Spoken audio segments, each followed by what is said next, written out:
Israel Gaza പ്രശ്നത്തെക്കുറിച്ച് സംസാരിക്കാൻ ഒരുപാട് ആഗ്രഹമുണ്ടായിരുന്നു. പക്ഷേ എവിടെ നിന്ന് സ്റ്റാർട്ട് ചെയ്യണം എന്നും അറിയത്തില്ലായിരുന്നു. ഇസ്രയേൽ ഗാസ എന്നിപ്പോൾ നമ്മൾ കഴിഞ്ഞ ഒരു വർഷത്തിലേറെ നമ്മൾ കേട്ടുകൊണ്ടിരിക്കുക. ഇപ്പോൾ പ്രശ്നം റീസെന്റ് നടക്കുന്ന ഈ 2023 മുതൽ ഇപ്പോൾ വരെ നടന്നുകൊണ്ടിരിക്കുന്ന ഈ പ്രശ്നത്തെക്കുറിച്ച് സംസാരിക്കണോ, ഇല്ലെങ്കിൽ ഒരു 17-20 വർഷം മുന്നേ ഒരു യുദ്ധം ഉണ്ടായിരുന്നു, അതിനെക്കുറിച്ച് സംസാരിക്കണോ, അല്ലെങ്കിൽ ഇസ്രായേൽ എന്നൊരു ദേശം 1948 ഉണ്ടായി. നമ്മളിവിടെ 1947 ഇന്ത്യക്കാർക്ക് സ്വാതന്ത്ര്യം കിട്ടിയതുപോലെ 1948 ഇസ്രായേലിന് സ്ഥലവും സ്വാതന്ത്ര്യവും കിട്ടി. അതിനെക്കുറിച്ച് സംസാരിക്കണോ, അല്ലെങ്കിൽ 4000 വർഷം പുറകോട്ട് പോയി അവിടെ നിന്ന് സംസാരിക്കണോ എന്ന് അറിയത്തില്ലായിരുന്നു. കാരണം 4000 വർഷം മുമ്പേ ആണെങ്കിൽ പോലും അവിടെ നിന്നും സംസാരിക്കാൻ കാര്യങ്ങളുണ്ട് എന്നതാണ് അത്ഭുതം. നമ്മൾ പല സ്ഥലത്തു നിന്ന് ഇച്ചിരിയായി ഇസ്രായേലിനെ കുറിച്ച് കേട്ടിട്ടുണ്ടല്ലോ. പക്ഷേ ഇസ്രായേലിനെ കുറിച്ചുള്ള A to Z 4000 വർഷത്തെ കാര്യങ്ങൾ സകലതും ഈ വരുന്ന ദിവസങ്ങളിൽ നമുക്ക് കാണാം. ശരി, ഇതിൽ നമ്മൾ ആരെയാണ് സപ്പോർട്ട് ചെയ്യാൻ പോകുന്നത്? ഇസ്രായേലിനെയാണോ അതോ ഗാസേനാണോ എന്നൊരു ഒരുപാട് പേർക്ക് ഒരു ചോദ്യം ഉണ്ടാകാൻ സാധ്യതയുണ്ട്. ഒരുപാട് ബുക്സ്, പിന്നെ ഹൈലൈറ്റഡ് വീഡിയോസ് എന്ന് പറഞ്ഞാൽ 2000 വർഷത്തിന് മുന്നേ എന്ത് സംഭവിച്ചു, 20 വർഷത്തിന് മുന്നേ എന്ത് സംഭവിച്ചു എന്നൊക്കെ ഇട്ടിട്ടുണ്ടാകും. അങ്ങനത്തെ വീഡിയോസ്, അതേപോലെ ഇസ്രായേൽ എല്ലാ വർഷവും എങ്ങനെ വളർന്നു എന്ന് മാപ്സ് ഓൺലൈനിൽ ഇട്ടിട്ടുണ്ടാകും. ഇതെല്ലാം ചേർത്താണ് ഇപ്പോൾ സംസാരിക്കുന്നത്. ഏറ്റവും അവസാനം ഇപ്പോൾ ഇസ്രായേൽ ഗാസയിൽ നടക്കുന്ന പ്രശ്നത്തെക്കുറിച്ചും നമുക്ക് സംസാരിക്കാം. നൂറ്റാണ്ടുകളായി ജീവനെ കയ്യിൽ പിടിച്ച് ഓടിക്കൊണ്ടിരിക്കുന്ന കൂട്ടമാണ് ഇസ്രായേൽ. ബൈബിൾ കാലത്തും അവർ ഓടിക്കൊണ്ടിരുന്നു, പുരാതന കാലത്തും അവർ ഓടിക്കൊണ്ടിരുന്നു, യേശു വന്നതിന് ശേഷവും ജീവിക്കാൻ നിവൃത്തിയില്ലാതെ ഓടിക്കൊണ്ടിരുന്നു. ഇപ്പോഴും അവർ ജീവനെ കയ്യിൽ പിടിച്ചുകൊണ്ടാണ് ഇരിക്കുന്നത്. ഓടുന്നില്ല എന്നുള്ളൊരു വ്യത്യാസമേ ഉള്ളൂ. എല്ലാ ദേശത്തു നിന്നും ഓടിച്ചു വിട്ടവരാണ് ഈ ഇസ്രായേലിയർ, അല്ലെങ്കിൽ ജൂതന്മാർ എന്ന് പറയുന്നവർ. ഇസ്രായേൽ ജനത്തെ ഇസ്രായേൽ എന്നും പറയും, ജൂതന്മാർ എന്നും പറയും. ജർമ്മനിയിൽ ഹിറ്റ്ലർ വഴി 5 ലക്ഷം ജൂതന്മാർ കൊല്ലപ്പെട്ടു. കാലം കാലമായിട്ട് അടികൊണ്ട് മടുത്തവരാണ് ഇവർ. 1948 അവർക്ക് വേണ്ടി ഒരു സ്ഥലം ഉണ്ടാക്കി അവർ ജീവിക്കാൻ ആരംഭിച്ചത്. ജീവിക്കാൻ വേണ്ടി ഒരു ചെറിയ സ്ഥലം പോലും ഇല്ലല്ലോ എന്നൊരു വേദന ശരിക്കും മനസ്സിലാക്കിയവരാണ് ഇവര്. ഇപ്പൊ ജീവിക്കാൻ ഒരു സ്ഥലം ഉണ്ടല്ലോ എന്നോർത്ത് മര്യാദയ്ക്ക് ജീവിച്ചിരുന്നെങ്കിൽ ഒരു കുഴപ്പമില്ലായിരുന്നു. എന്നാൽ ഇവരുടെ ദേശം എന്ന് പറയുന്നത് ഇപ്പൊ ഇരിക്കുന്നത് പാലസ്തീനിലാണ്. അവർക്ക് സ്ഥലം കൊടുത്ത പാലസ്തീനെ ഇവരെ പോലെ തന്നെ ഇവരെങ്ങനെയാണോ ബാക്കി രാജ്യങ്ങളിൽ നിന്ന് ഓടിച്ചത്, അതേപോലെ ഇവർ പാലസ്തീൻകാരെ എന്തിനു ഓടിക്കണം? ഇപ്പോൾ ഇസ്രായേൽ എന്തിനാ പ്രതികാരം ചെയ്യുന്നത്? ഇവരെ ശരിക്കും ഓടിച്ചവരോടല്ല പ്രതികാരം ചെയ്യേണ്ടത്. പക്ഷേ ഇവരെ ജീവിക്കാൻ സ്ഥലം കൊടുത്ത ഈ പാലസ്തീൻകാരോട് എന്തുകൊണ്ട് ഇവർ പ്രതികാരം ചെയ്യുന്നു? എന്തിന് ഇസ്രായേൽ ഇത്രയും വലിയ കാര്യം ചെയ്യണം? സത്യത്തിൽ തൊട്ടാൽ മാത്രമല്ല, ഒന്ന് മണത്ത് നോക്കിയാൽ പോലും പ്രശ്നം ഉണ്ടാകുന്ന നിർണായക സ്ഥലമാണിത്. രാഷ്ട്രീയം മാത്രമല്ല, മതവും ഉൾപ്പെടുന്ന ഒരു സംഭവമാണിത്. മതപരമാണെങ്കിൽ മതത്തെ ചൊല്ലിയുള്ള തർക്കവും കലാപവും, രാഷ്ട്രീയപരമാണെങ്കിൽ രാഷ്ട്രീയത്തെ ചൊല്ലിയുള്ള പ്രശ്നങ്ങളും കലാപവും, അങ്ങനെ രണ്ടും മിക്സായി കിടക്കുന്ന ഒരു സ്ഥലമാണിത്. ഇത് ജസ്റ്റ് ഒരു ഇൻട്രൊഡക്ഷൻ മാത്രമാണ് കേട്ടോ. ഇപ്പൊ നമുക്ക് വീഡിയോയിലേക്ക് പോകാം. ഇപ്പോൾ പല ആയിരം വർഷങ്ങൾക്ക് മുമ്പേ പോവാം. അവിടെ നിന്നാണ് ഈ സംഭവങ്ങളെല്ലാം ആരംഭിക്കുന്നത്. പല ആയിരക്കണക്കിന് വർഷങ്ങൾക്ക് മുമ്പേ ജീവിച്ചിരുന്ന ഒരാളുടെ പേരാണ് അബ്രഹാം. അദ്ദേഹത്തിന്റെ വയസ്സ് 85. നല്ല രീതിക്ക് ജീവിച്ച മനുഷ്യനാണ്. പക്ഷെ ഒരു കുറവുണ്ടായിരുന്നു, മക്കളില്ല.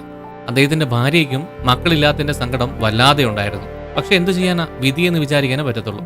അപ്പോൾ സാറ വിചാരിച്ചു, ഒരുപക്ഷെ എന്റെ അടുത്താണോ പ്രശ്നമുള്ളത്? പ്രശ്നം എന്റെ അടുത്ത് വെച്ചിട്ട് വെറുതെ ഭർത്താവിനെ പഴിച്ചാൽ എന്താ ഉപയോഗം എന്ന് വിചാരിച്ച് തന്റെ ഭർത്താവിന് 2ാം കല്യാണം കഴിപ്പിക്കാൻ സാറ തീരുമാനിച്ചു. എന്ന് 84 വയസ്സിൽ കല്യാണമോ എന്ന് വിചാരിക്കണ്ട. അന്നത്തെ കാലത്ത് അത് സാധാരണമായിരുന്നു. ആ സമയത്തൊക്കെ ആൾക്കാർ കുറെ കാലം ജീവിക്കുമായിരുന്നു. സാറ സ്റ്റെപ്പ് എടുത്തു. തന്റെ ജോലിക്കാരിയെ തന്നെ 2ാം ഭാര്യയായി വിവാഹം കഴിപ്പിച്ചു കൊടുത്തു. സംഗതി എന്തായാലും പൊളിച്ചു. അവൾ കൺസീവായി. അതുവരെ എനിക്കൊരു സന്തതി മാത്രം ഉണ്ടായാൽ മതി എന്ന് വിചാരിച്ചിരുന്ന സാറയ്ക്ക് ഇപ്പൊ ഫുൾ അസൂയ നിറഞ്ഞു. ഭർത്താവിന്റെ അടുത്ത് 2ാം ഭാര്യയെ കുറിച്ച് കുറ്റം പറയാൻ തുടങ്ങി. അബ്രഹാമിന് ആദ്യ ഭാര്യയുടെ മാനസികാവസ്ഥ മനസ്സിലായി. അവൻ എന്ത് ചെയ്യാൻ പറ്റും? അവൻ പറഞ്ഞു, ഡി നോക്കിക്കേ, നിന്റെ ഇഷ്ടം, വേണമെങ്കിൽ വീട്ടിൽ നിർത്ത്, ഇല്ലെങ്കിൽ ഇറക്കി വിട്. നീയല്ലേ എനിക്ക് കെട്ടിച്ചു തന്നെ, നീ നോക്കി തന്ന കൊച്ചല്ലേ, നിനക്ക് ഇഷ്ടമില്ലെങ്കിൽ അവളെ പറഞ്ഞു വിട് എന്ന് അബ്രഹാം പറഞ്ഞു. ഇതെല്ലാം കേട്ടു നിന്ന ആ 2ാം ഭാര്യയ്ക്ക് എങ്ങനെ ഉണ്ടായിരിക്കും? വെറുത്തുപോയി. ആ നിമിഷം തന്നെ വീട് വിട്ട് ഇറങ്ങി. ആ സമയത്ത് വഴിയിൽ വെച്ച് ഒരു ദൂതനെ കണ്ടു. തിരിച്ച് വീട്ടിലേക്ക് പോയി താമസിക്കാൻ അയാൾ നിർബന്ധിച്ചു. അങ്ങനെ 2ാം ഭാര്യ മനസ്സില്ലാ മനസ്സോടെ വീട്ടിൽ വന്നു. ഇപ്പോൾ അബ്രഹാമിന് 86 വയസ്സ്. അവൾ കൺസീവ് ആയിരുന്നല്ലോ, അവൾ പ്രസവിച്ചു. ഹാപ്പിയായി.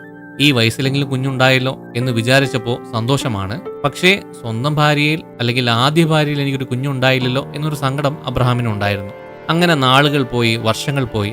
ഇപ്പൊ അബ്രഹാമിന് 99 വയസ്സായി. ആദ്യ ഭാര്യയ്ക്ക് വയസ്സ് 89. 2ാം ഭാര്യയുടെ വയസ്സ് അറിയില്ല, പറഞ്ഞിട്ടില്ല. ആ സമയത്ത് ദൈവം നേരിട്ടാണോ അതോ സ്വപ്നത്തിലാണോ എന്നറിയില്ല. ദൈവം അബ്രഹാമിനോട് സംസാരിച്ചു, നിനക്ക് ഒരു കുഞ്ഞുകൂടെ ജനിക്കും. ഇത്ര വർഷം ദുഃഖം മാത്രം ഗർഭം ധരിച്ചിരുന്നവൾ തന്നെ നിനക്കൊരു കുഞ്ഞിനെ പ്രസവിക്കും എന്ന് പറഞ്ഞു. ആഹാ, ഇതെന്ത് സംഭവമാ? എനിക്ക് 99 വയസ്സായി, എന്റെ ഭാര്യയ്ക്ക് 89 വയസ്സായി. ഈ വയസ്സിലാണ് അവളൊക്കെ പ്രസവിക്കാൻ പോകുന്നത് എന്ന് ചോദിച്ചു. അത് ശരി, ദൈവം ഒരു കാര്യം തീരുമാനിച്ചാൽ പിന്നെ വയസ്സൊക്കെ ഒരു പ്രശ്നമാണോ? വേഗത്തിൽ തന്നെ സാറയുടെ വയറ് വലുതായി. അങ്ങനെ കൺസീവായി. അടുത്ത വർഷം കുഞ്ഞ് ജനിച്ചു. ഇപ്പൊ അബ്രഹാമിന് 100 വയസ്സ്. 100 വയസ്സിൽ 2 ഭാര്യ, 2 ഭാര്യയ്ക്കും ആൺകുഞ്ഞുങ്ങൾ. ഇനി എന്താ വേണ്ടിയത്? അവർ ദൈവത്തിന് നന്ദി പറഞ്ഞു ഒരു വീട്ടിൽ തന്നെ ജീവിച്ചു. പക്ഷേ നാത്തൂൻ പ്രശ്നം മാറിയില്ല. അവസാനം രണ്ടുപേരും ഒരുമിച്ച് നിന്ന് ശരിയാകത്തില്ല എന്ന് മനസ്സിലാക്കിയ അബ്രഹാം ഉടനെ രണ്ടാം ഭാര്യയെ വിളിച്ചിരുത്തി സംസാരിച്ചു. വീട് സന്തോഷത്തോടെ പോകണമെങ്കിൽ നീ വീട്ടിൽ നിന്ന് പോയേ പറ്റുള്ളൂ എന്ന് പറഞ്ഞു. ആദ്യം ജനിച്ചത് ഈ രണ്ടാം ഭാര്യയുടെ മകനാണെങ്കിലും അദ്ദേഹത്തിന് ഇഷ്ടം ആദ്യ ഭാര്യയിൽ നിന്ന് വന്ന മകനായിരുന്നു. തിരിച്ചൊന്നും പറയാതെ തന്റെ മകനെ കൂട്ടി വീട് വിട്ടിറങ്ങി. അതിനുശേഷവും അബ്രഹാം 75 വർഷം ജീവിച്ചു. ആദ്യ ഭാര്യ മരിച്ചുപോയ ശേഷം പിന്നെയും ഒരാളെ മൂന്നാം ഭാര്യയായി എടുത്തു. അവളുടെ പേരാണ് കെത്തൂറ. അവളിൽ കൂടി അബ്രഹാമിന് 6 കുഞ്ഞുങ്ങളുണ്ടായി. ജീവിതം നല്ലവണ്ണം ജീവിച്ചു. സത്യത്തിൽ ഇസ്രയേലിൽ ഇപ്പോൾ ഉള്ള യൂതന്മാർക്കും പാലസ്തീനിൽ ഗാസയിലുള്ള അറബികൾക്കും തമ്മിലുള്ള പ്രശ്നം ഇപ്പോൾ സംസാരിച്ച ഈ അബ്രഹാമിൽ നിന്നാണ് ആരംഭിച്ചത്. രണ്ടാം ഭാര്യയുടെ പേരാണ് ഹാഗർ. അവൾക്കാണ് ആദ്യം കുഞ്ഞ് ജനിച്ചത്. കുഞ്ഞിന്റെ പേര് ഇസ്മായിൽ. ആദ്യ ഭാര്യയുടെ കുഞ്ഞിന്റെ പേര് ഇസ്ഹാഖ്. ഈ ഇസ്മായിൽ ഈ രണ്ടാം ഭാര്യയിലൂടെ വന്നവരാണ് ഈ അറബികൾ. ജോലിക്കാരിയുടെ വംശത്തിൽ നിന്ന് വന്ന ഈ അറബികൾ ഇന്ന് മുതലാളിമാരാണ്. ആദ്യ ഭാര്യയിൽ നിന്ന് വന്നവരാണ് ഇപ്പോഴത്തെ ജൂതന്മാർ, ഇസ്രായേൽ പൗരന്മാർ. അങ്ങനെ നോക്കിയാൽ ജൂതന്മാരെക്കാളും അറബികൾ 12 വർഷം മൂത്തവരാണെന്ന് അഹങ്കരിക്കാനുള്ള വകയുണ്ട്. ഈ 4 വർഷം മുമ്പുള്ള ചരിത്രം ജൂതന്മാരുടെ തോറ എന്ന പുസ്തകത്തിലുണ്ട്. ഹിന്ദുസിന് ഭഗവത്ഗീത എങ്ങനെയാണോ, മുസ്ലിംസിന് ഖുറാൻ എങ്ങനെയാണോ, അതുപോലെ തന്നെ ജൂതന്മാർക്ക് തോറ വിശുദ്ധ ഗ്രന്ഥമാണ്. ജൂതന്മാരുടെ ഈ തോറയിൽ ചെറിയ ഓൾട്രേഷനൊക്കെ ചെയ്ത് പേരിട്ടു. അതാണ് ബൈബിൾ. ബൈബിളിലെ പഴയ നിയമം. ഇസ്ലാമിക മതവും അവിടെ നിന്നാണ് ആരംഭം എന്നാണ് പറയുന്നത്. ക്രിസ്ത്യൻ, മുസ്ലിം, ജൂതമതം, ഈ 3 മതവും ആദം ഹവ്വ ദൈവത്താൽ സൃഷ്ടിക്കപ്പെട്ടവരാണ് എന്ന് അംഗീകരിക്കുന്നു. അവരിലൂടെയാണ് ലോകത്തിൽ മനുഷ്യരാശി ഉണ്ടായതെന്ന് പറയുന്നു. ഈ 3 പുസ്തകത്തിലും ഒരു കാര്യം സെയിമാണ്. അബ്രഹാം ഇറാഖിൽ നിന്ന് കാനാൻ, ഇന്ന് പാലസ്തീൻ എന്ന് വിളിക്കപ്പെടുന്ന സ്ഥലത്ത് പോയി ഒരു വീടുണ്ടാക്കി താമസിക്കുന്നു. അവിടെ നിന്നാണ് കുടുംബം വലുതായത്. അബ്രഹാമിനെയും സാറയെയും അടക്കിയത് അവിടെയാണ്. ബോഡി അടക്കിയത് ഒരു ഗുഹയിലാണ്. അതിന്റെ പേര് മക്പേല. ആദ്യ മനുഷ്യനായ ആദമും ഹവ്വയും അവിടെ തന്നെയാണ് അടക്കിയതെന്നാണ് അവർ വിശ്വസിക്കുന്നത്. ഈ വിശ്വാസം ഈ 3 മതത്തിലും പൊതുവെ ഉള്ളതാണ്. മക്പേല 3 മതത്തിനും വിശുദ്ധ സ്ഥലമാണ്. ഞങ്ങൾക്ക് 4000 വർഷത്തെ ചരിത്രം ഉണ്ടെന്ന് ജൂതന്മാർ പറയുന്നു. പക്ഷെ അതിനെല്ലാം തെളിവുകൾ ഉണ്ടാക്കുന്നത് പ്രയാസമാണ്. യേശുവിന്റെ കാലത്തെ നോക്കി പറഞ്ഞാൽ പോലും അത് അവരുടെ വിശ്വാസത്തിന്റെ വഴിയാണ്, അല്ലാതെ ശാസ്ത്രീയമായ തെളിവുകളൊന്നും തന്നെയില്ല. ഈ 3 മതത്തിൽ മൂത്ത മതം എന്ന് പറഞ്ഞാൽ അത് ചിലപ്പോൾ ജൂതമതമായിരിക്കും. അതും ഉറപ്പല്ല. എന്തെങ്കിലും ചേഞ്ച് ഉണ്ടെന്ന് ആർക്കെങ്കിലും തോന്നുന്നെങ്കിൽ കമന്റ്സായി പറയുക. എല്ലാവർക്കും വായിച്ച് മനസ്സിലാക്കാമല്ലോ. നോഹ, അബ്രഹാം, മോശ എന്നീ പ്രവാചകന്മാർ തുടങ്ങി ബൈബിളിൽ പറയുന്ന യേശു ഉൾപ്പെടെയുള്ള എല്ലാ ക്രിസ്ത്യൻ പ്രവാചകന്മാരും ജൂതന്മാരുടെ പുസ്തകത്തിലും കാണാം. യേശുവിന് മുമ്പുണ്ടായിരുന്ന ഒരു പ്രവാചകന്മാരും വേറൊരു പ്രത്യേക മതം ഉണ്ടാക്കിയിട്ടില്ല. ജൂതമതം മാത്രമേ ഉണ്ടായിരുന്നുള്ളൂ. വേറെ ചില മിഡിൽ ഈസ്റ്റിൽ പടിഞ്ഞാറൻ രാജ്യങ്ങൾ, ഗ്രീക്ക്, റോമിലൊക്കെ അവിടുത്തെ ആദിമത സംസ്കാരം അവിടെവിടങ്ങളിലായിട്ടൊക്കെ ഉണ്ടായിരുന്നെങ്കിലും അറബികൾക്ക് പ്രത്യേകം കൊച്ചു കൊച്ചു ദൈവങ്ങൾ ഉണ്ടായിരുന്നെങ്കിലും ഒരൊറ്റ ദൈവമാണ് ദൈവം എന്ന സിദ്ധാന്തം ഉണ്ടായിരുന്ന, വിഗ്രഹത്തെ ആരാധിക്കാത്ത ഒരൊറ്റ മതം എന്ന് പറഞ്ഞാൽ അത് ജൂതമതമാണ്. ജൂതമതത്തിന്റെ ദൈവം യഹോവയാണ്. ജൂതന്മാർക്ക് എന്നൊരു ഭാഷയുണ്ടായിരുന്നു. ആ ഭാഷ ഹീബ്രുവാണ്. യേശു ജനിക്കുന്നതിന് 300 വർഷം മുമ്പ് വരെ അവർ ഈ ഹീബ്രു ഭാഷ സംസാരിക്കുമായിരുന്നു. പക്ഷെ അറബി ഭാഷയുടെ ഒരു ഇമ്പാക്ട് അതിലുണ്ടായിരുന്നു. യേശുവിന്റെ ജനനത്തിന് 100 വർഷം മുമ്പാണ് ഹീബ്രു ഭാഷ അക്ഷര രീതിയിൽ മാറ്റിയത്. പിന്നെ സംസാര ഭാഷ പല ഭാഷയുടെ ഇമ്പാക്ട് ഉണ്ടായിരുന്നത് കൊണ്ട് പിന്നെ ഹീബ്രു ഭാഷ ഇല്ലാതെയായി. ആ ഭാഷ എല്ലാവരും പതുക്കെ മറക്കാൻ തുടങ്ങി. ആ ഭാഷ നമ്മൾ മറക്കാൻ പാടില്ല, ആ ഭാഷ തന്നെ സംസാരിക്കണം എന്ന് പറഞ്ഞ് ഇപ്പൊ 19-ാം നൂറ്റാണ്ടിൽ പിന്നെയും അതിനെ റിക്കവർ ചെയ്തു എന്നൊക്കെ പറയുന്നു. 18-ാം നൂറ്റാണ്ടിൽ ജൂതമത പണ്ഡിതന്മാർ എല്ലാവരും കൂടി ഹീബ്രുവിൽ എഴുതിയിട്ടുണ്ടായിരുന്ന പഴയ എഴുത്തുക്കളെല്ലാം കണ്ടുപിടിച്ച് റിസർച്ച് ചെയ്യാൻ തുടങ്ങി. എന്തിനു വേണ്ടിയാ? നമുക്ക് എന്ന് പറഞ്ഞ ഒരു ദേശം ഉണ്ടാകണം. അത് എവിടെ ആയിരുന്നെങ്കിൽ നല്ലതായിരുന്നു എന്ന് പറഞ്ഞ് ആ കാലഘട്ടത്ത് നോക്കാൻ തുടങ്ങി. അത് ഇപ്പോഴത്തെ പാലസ്തീനിലാണെന്ന് മനസ്സിലാക്കിയവർ എങ്ങനെയെങ്കിലും പാലസ്തീനിൽ നമുക്കൊരു സ്ഥലം ഉണ്ടാക്കണം എന്ന് തീരുമാനിച്ചു. ഇങ്ങനെ തീരുമാനിച്ച ഉടനെ തന്നെ പതുക്കെ ആ സ്ഥലങ്ങളിലെല്ലാം ഹീബ്രു പഠിപ്പിക്കുന്ന സ്കൂൾസ് ആരംഭിച്ചു. ഇവരുടെ മാതൃഭാഷയാണ് ഹീബ്രു. അത് പഠിപ്പിക്കാൻ സ്കൂൾസ് തുടങ്ങി. 19-ാം നൂറ്റാണ്ടിന്റെ തുടക്ക സമയത്ത് തന്നെ പാലസ്തീനിൽ എല്ലാ സ്കൂൾസും ഹീബ്രു സംസാരിക്കുന്ന, ഹീബ്രു പഠിപ്പിക്കുന്ന സ്കൂൾസായി മാറി. 1948-ൽ ഇസ്രായേലിന് സ്വാതന്ത്ര്യം കിട്ടി. അവർക്ക് എന്ന് പറഞ്ഞൊരു സ്ഥലം കിട്ടിയ ഉടനെ ഈ ഭാഷ തന്നെയാണ് അവർ മാതൃഭാഷയെ പ്രഖ്യാപിച്ചത്. നമ്മൾ പൊതുവെ എഴുതുമ്പോൾ ഒരു രീതിക്കും, പക്ഷെ പറയുമ്പോൾ അത് സംസാര ഭാഷയിലേക്കും മാറും. എന്നാൽ അങ്ങനെ പോലും ഒരു ഉടവ് സംഭവിക്കാൻ പാടില്ല എന്ന് പറഞ്ഞ് നഷ്ടപ്പെട്ടു പോയ ഭാഷ കുഴിച്ചെടുത്ത് ഇപ്പോൾ സംസാര ഭാഷയിലേക്കും കൊണ്ടുവരുന്നു. ഒരു കാര്യം തീരുമാനിച്ചാൽ എന്റെ പേച്ച് ഞാനേ കേൾക്കത്തില്ലെന്ന് പറയുന്നത് പോലെ ഒരു കാര്യം തീരുമാനിച്ചാൽ പിന്നെ എന്ത് ചെയ്താലും മാറത്തില്ല എന്നൊരു ഉറച്ച തീരുമാനത്തിൽ ഉണ്ടായതാണ് ഇതെല്ലാം. ഭാഷയിൽ മാത്രമല്ല, സംസ്കാരം, ആരാധന, ജീവിത രീതി എന്ന് പറഞ്ഞ എല്ലാ സംഗതിയും ഇവർ അതിന്റെ ഗൗരവത്തിൽ പാലിച്ചു പോരുന്നു. നമ്മുടെ ഇപ്പോഴത്തെ ഈ സമയത്തിലും കണ്ടുപിടുത്തത്തിലാകട്ടെ, സാങ്കേതിക വിദ്യയിലാകട്ടെ, കൃഷിയിലും എല്ലാം ഈ ഇസ്രായേലിയർ ഭയങ്കര സൂത്രധാരികളാണ്. ആൽബർട്ട് ഐൻസ്റ്റൈൻ, ഈ പേര് കേൾക്കാത്ത ഒരു വിദ്യാർത്ഥികൾ ഉണ്ടാകാൻ സാധ്യതയില്ല. ഇദ്ദേഹവും ജൂതനാണ്. ഇസ്രായേലിന് സ്ഥലം കൊടുത്ത പാലസ്തീനോട് അവരിപ്പോൾ യുദ്ധത്തിലാണ്. ഏകദേശം 56 വർഷമായിട്ട് പാലസ്തീനുമായിട്ട് ഇവർക്ക് പ്രശ്നം നടന്നുകൊണ്ടിരിക്കുക. ഇതൊരു സൈഡിലാണെങ്കിലും പടിഞ്ഞാറൻ രാജ്യങ്ങൾ, ഏകദേശം എല്ലാ രാജ്യവുമായിട്ടും ഇവർ പല 100 വർഷങ്ങളായിട്ട് യുദ്ധത്തിലാണ്. ജൂതന്മാർക്കുണ്ടായ കഷ്ടങ്ങളെക്കുറിച്ച് ചോദിച്ചാൽ പണ്ട് മുതലേ പുരാതന ചരിത്രം മുതൽ ഇപ്പോ വരെ അതിനെക്കുറിച്ച് സാക്ഷ്യങ്ങളുണ്ട്. യേശു ജനിക്കുന്നതിന് ഏകദേശം 44 വർഷങ്ങൾക്ക് മുന്നേ യെരുശലേം കോടതിയിൽ ഒരു കേസ് വന്നു. കോടതി എന്ന് പറഞ്ഞ കൊട്ടാരത്തിൽ വാദിക്കും, രാജാക്കന്മാരോട് നീതി യാചിക്കും എന്നൊന്നും വിചാരിക്കേണ്ട. ഇത് ജൂത മത നേതാക്കളുടെ ഒരു കോടതിയാണ്. എങ്ങനെയെന്ന് പറഞ്ഞാൽ പള്ളിയിൽ കോടതി ഉണ്ടാകും. വിധി പറയുന്നത് മത നേതാക്കളാണ്. അന്ന് രാജാക്കന്മാരെക്കാൾ ഇവർക്കായിരുന്നു ഹോൾഡ് ഉള്ളത്. മതനേതാക്കൾ ഒരു വിധി പറഞ്ഞ രാജാവാണെങ്കിൽ പോലും മാറ്റാൻ പ്രയാസമാണ്. കാരണം ജനം രാജാക്കന്മാർക്ക് വില കൊടുത്തിരുന്നു. പക്ഷേ മതനേതാക്കളെയാണ് അവർ ഏറ്റവും ബഹുമാനിച്ചിരുന്നത്, ആദരിച്ചിരുന്നത്. മതനേതാക്കൾ പറയുന്നതാണ് നിയമം, അവർ പറയുന്നതാണ് വിധി, അവർ പറയുന്നതാണ് അവസാനത്തെ തീരുമാനം. ഇപ്പോൾ ആ കേസ് എന്താണെന്ന് പറഞ്ഞാൽ, ആ സ്ഥലത്ത് ഒരു ഗവർണർ ഉണ്ടായിരുന്നു. ആ ഗവർണർ ഒരു ജൂതനാണ്. അപ്പോൾ ആ സ്ഥലത്ത് ആഭ്യന്തര കലാപം ഉണ്ടായി. പൊതുവെ ആഭ്യന്തര കലാപങ്ങളൊക്കെ ഉണ്ടായാൽ അത് ഒത്തുതീർപ്പാക്കേണ്ടത് ഗവർണറുടെ ജോലിയാണ്. അത് അദ്ദേഹത്തിന്റെ ഒരു ഉത്തരവാദിത്വമാണ്. പക്ഷെ ആ ജോലിയൊക്കെ അടിപൊളിയായിട്ട് ചെയ്തു. കലാപത്തെ നിർത്തി. കലാപമുണ്ടാക്കിയ തലവന്മാരെ എല്ലാം ജയിലിൽ അടച്ചു. പിന്നെ എന്നാ അന്വേഷണമല്ലേ, എല്ലാം ശരിയായിട്ടാണല്ലോ പോകുന്നതെന്ന് വിചാരിക്കണ്ട. പിടിച്ച എല്ലാരെയും അന്വേഷണത്തിന് വിട്ടുകൊടുക്കാതെ സർക്കാരിനെതിരെ പ്രവർത്തിച്ച തീവ്രവാദികളാണ് ഇവരെന്ന് മുദ്രകുത്തി അതിന്റെ എല്ലാ തലവന്മാരെയും കൊന്നുകളഞ്ഞു ഈ ഗവർണർ. ഇത് വലിയ കുറ്റകൃത്യമാണ്. കലാപത്തിന്റെ കാരണത്തെക്കുറിച്ച് അന്വേഷിക്കാതെ എങ്ങനെ ഒരാളെ കൊല്ലാൻ പറ്റും? അതിപ്പോ ഗവർണറായാലും തെറ്റ് തന്നെയാണ്. അന്ന് കോടതിയിൽ വന്ന കേസ് ഇതാണ്. ഇതിന് ഏറ്റവും വലിയ ശിക്ഷ തന്നെ കിട്ടുമെന്ന് അവിടുത്തെ ആൾക്കാരെല്ലാം വിശ്വസിച്ചിരുന്നു. ഏറ്റവും വലിയ ശിക്ഷ എന്ന് പറഞ്ഞാൽ ആ സമയത്ത് മരണശിക്ഷയാണ്. എന്നാൽ ഈ കേസ് നടക്കുന്നതിന് കുറച്ചു മുന്നേ അവിടുത്തെ ലോക്കൽ രാജാവ്, ഇത് നടക്കുന്നത് യെരുശലേമിലാണ്, അവിടുന്ന് രഹസ്യത്തിൽ രക്ഷപ്പെടാൻ സഹായിച്ചു. രാജാവായിരുന്നാലും ഇതൊക്കെ രഹസ്യമായിട്ട് ചെയ്യാൻ പറ്റിയിട്ടുണ്ടായിരുന്നുള്ളൂ ആ സമയത്തൊക്കെ. ഗവർണറുടെ ആഗ്രഹം വടക്ക് ദേശത്തേക്ക് പോകാനാണ്. അവിടെ എന്താണെന്ന് പറഞ്ഞാൽ സിറിയ ദേശമാണ്. സിറിയയ്ക്ക് പോയ യെരുശലേം മതഗുരുക്കന്മാരെ കൊണ്ട് തനിക്ക് പ്രശ്നം വരില്ല എന്ന് വിചാരിച്ചു. എന്തുകൊണ്ട് സിറിയയിലേക്ക് ഓടിയെന്ന് പറഞ്ഞാൽ, സിറിയയിൽ ജൂതമതം വലുതായിട്ടില്ല. സിറിയ ദേശവും അന്ന് റോമൻ ഗവൺമെന്റിന്റെ കീഴിൽ തന്നെയാണുള്ളത്. മറ്റൊരു ദേശത്തെ ഗവർണറാണെങ്കിലും ഇദ്ദേഹത്തിന്റെ കഴിവിനെ കുറിച്ച് സിറിയക്കാർക്ക് നന്നായി അറിവുണ്ടായിരുന്നു.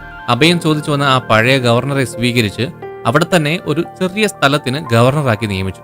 ജീവരക്ഷയ്ക്ക് വേണ്ടി ഓടിയെത്തിയ സ്ഥലത്ത് തന്നെ സ്ഥാനമാനങ്ങൾ കിട്ടിയത് കൊണ്ട് റോമ ഗവൺമെന്റിന്റെ നേതാവിന്റെ കൂടെ നല്ലൊരു ബന്ധം സ്ഥാപിക്കാൻ അത് കാരണമായി. നേതാവിന്റെ പേരാണ് മാർക്ക് ആന്റണി.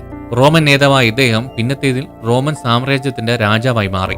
ഗവർണറിന് ഒരു ആഗ്രഹം ഉണ്ടായിരുന്നു, ഇസ്രായേലിനും പ്രത്യേക സ്ഥലം വേണം, എന്നിട്ട് ആ യഹൂദന്മാർക്ക് താൻ തന്നെ രാജാവായിരിക്കണം എന്നൊക്കെ. അന്ന് ഇതിന് ഇസ്രായേൽ എന്ന് പേരില്ല. അന്ന് ഇദ്ദേഹം വെക്കാൻ ആഗ്രഹിച്ച പേര് ജൂദയ എന്നാണ്. അങ്ങനെ ഒരു സ്ഥലം ഉണ്ടാക്കി അതിന് രാജാവാകാൻ ആഗ്രഹിച്ചു. അതിന് ചെയ്യേണ്ടതെന്ന് പറഞ്ഞാൽ, ഇദ്ദേഹം ഗവർണറായിരുന്ന ഒരു സർക്കാർ ഉണ്ടല്ലോ, അതിനെ ഹാഷ്മോനിയൻ ഭരണം എന്നായിരുന്നു വിളിച്ചിരുന്നത്. അതിനെ അട്ടിമറിക്കണം. ഏത്? താൻ ഭാഗമായിരുന്ന ആ ഭരണം അട്ടിമറിക്കണം. അങ്ങനെ ആ ഭരണം അട്ടിമറിക്കാൻ അയാൾ തീരുമാനിച്ചു. ഇങ്ങനെ അട്ടിമറിക്കണമെങ്കിൽ ആരുടെയെങ്കിലും സഹായം ഇല്ലാതെ പറ്റത്തില്ല.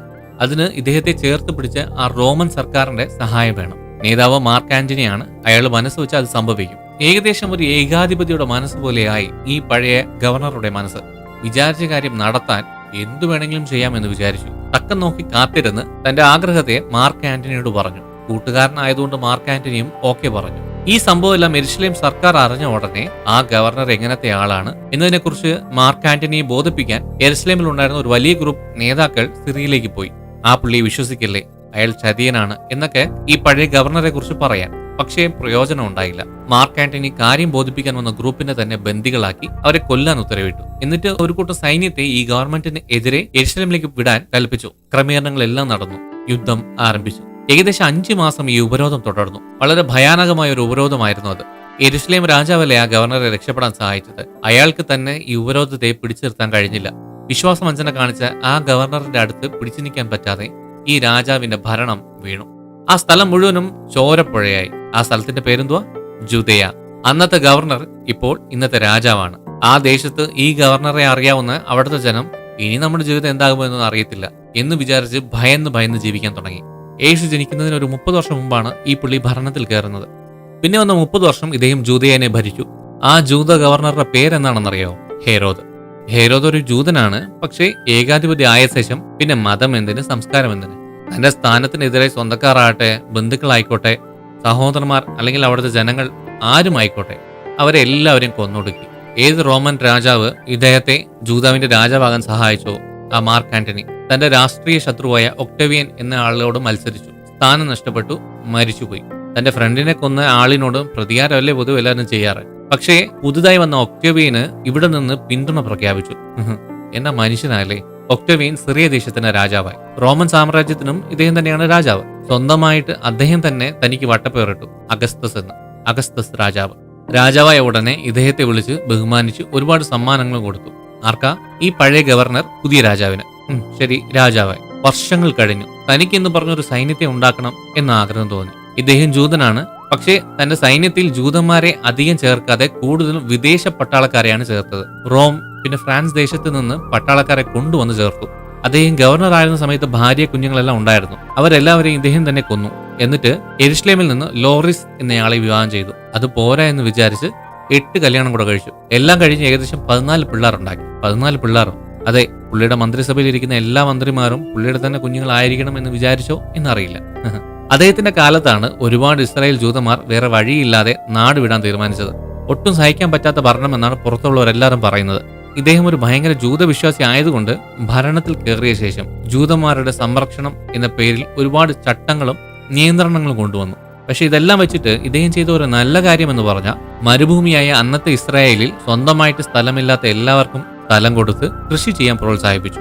ഇന്ന് ഇസ്രായേൽ, അതായത് ഇന്നത്തെ കാര്യം പറയുക, 20-ാം നൂറ്റാണ്ടിൽ ആധുനിക കൃഷിയിൽ ഒരുപാട് നേട്ടങ്ങൾ കൈവരിച്ച ഈ സമയത്ത്, ശാസ്ത്രത്തിന്റെ ഒരു അംശം പോലും ഇല്ലാതിരുന്ന ആ സമയത്ത് ഈ കൃഷി നവോത്ഥാനത്തിന് വിത്തിട്ട ഒരു അത്ഭുത സംഭവമാണ്. മെനയില്ലാതെ കിടന്നിരുന്ന സ്ഥലങ്ങളെല്ലാം നന്നാക്കി കെട്ടിടങ്ങൾ പണിതു, സിറ്റി ഉണ്ടാക്കി, വിവിധ തരത്തിലുള്ള കെട്ടിടങ്ങൾ ഉണ്ടാക്കി ആൾക്കാരെ അത്ഭുതപ്പെടുത്തി. അതുമാത്രമല്ല, ഇദ്ദേഹത്തിന്റെ കാലത്തിന് 1000 വർഷങ്ങൾക്ക് മുന്നേ ശലോമോൻ രാജാവ് ജൂതന്മാർക്ക് വേണ്ടി ഉണ്ടാക്കിയ ആദ്യ ദേവാലയം, അതിന്റെ ചുവറെല്ലാം കുറച്ച് ഡാമേജ് ആയിരുന്നു. അതെല്ലാം റിനോവേറ്റ് ചെയ്തു. മൊത്തം ഇടിഞ്ഞില്ല, കുറച്ചായിട്ട് അവിടെ ആയിട്ട് ഇടിവുണ്ടായിരുന്നു. അത് റിനോവേറ്റ് ചെയ്ത് അതിന്റെ ചുറ്റിലും കുറച്ചുകൂടെ സ്ഥലം എടുത്ത് കുറച്ചുകൂടെ ബെറ്റർ ആയിട്ട് എക്സ്ട്രാ ആയിട്ട് ഇച്ചിരി കൂടെ വീതി കൂട്ടി പണിതു. 2ാം ദേവാലയം ഉണ്ടാക്കിയത് ഇദ്ദേഹമാണ്. ആ ദേവാലയത്തിന്റെ ബാക്കിയായിട്ട് നിൽക്കുന്നത് ഇപ്പോൾ ഒരൊറ്റ മതിൽ മാത്രമേ ഉള്ളൂ. ആ മതിൽ പല 1000 വർഷങ്ങൾ കഴിഞ്ഞ് ഇന്നും നിൽക്കുന്നു. ഇന്നും അതിൽ തലമുട്ടി പ്രാർത്ഥിക്കുന്ന അറേബ്യൻസും ഉണ്ട്, ജൂതന്മാരും ഉണ്ട്. ഈ ദൈവാലയം പണിത ഒരൊറ്റ കാരണം കൊണ്ടാണ് ജൂതന്മാർ ഇന്നും അദ്ദേഹത്തെ ഓർക്കുന്നത്.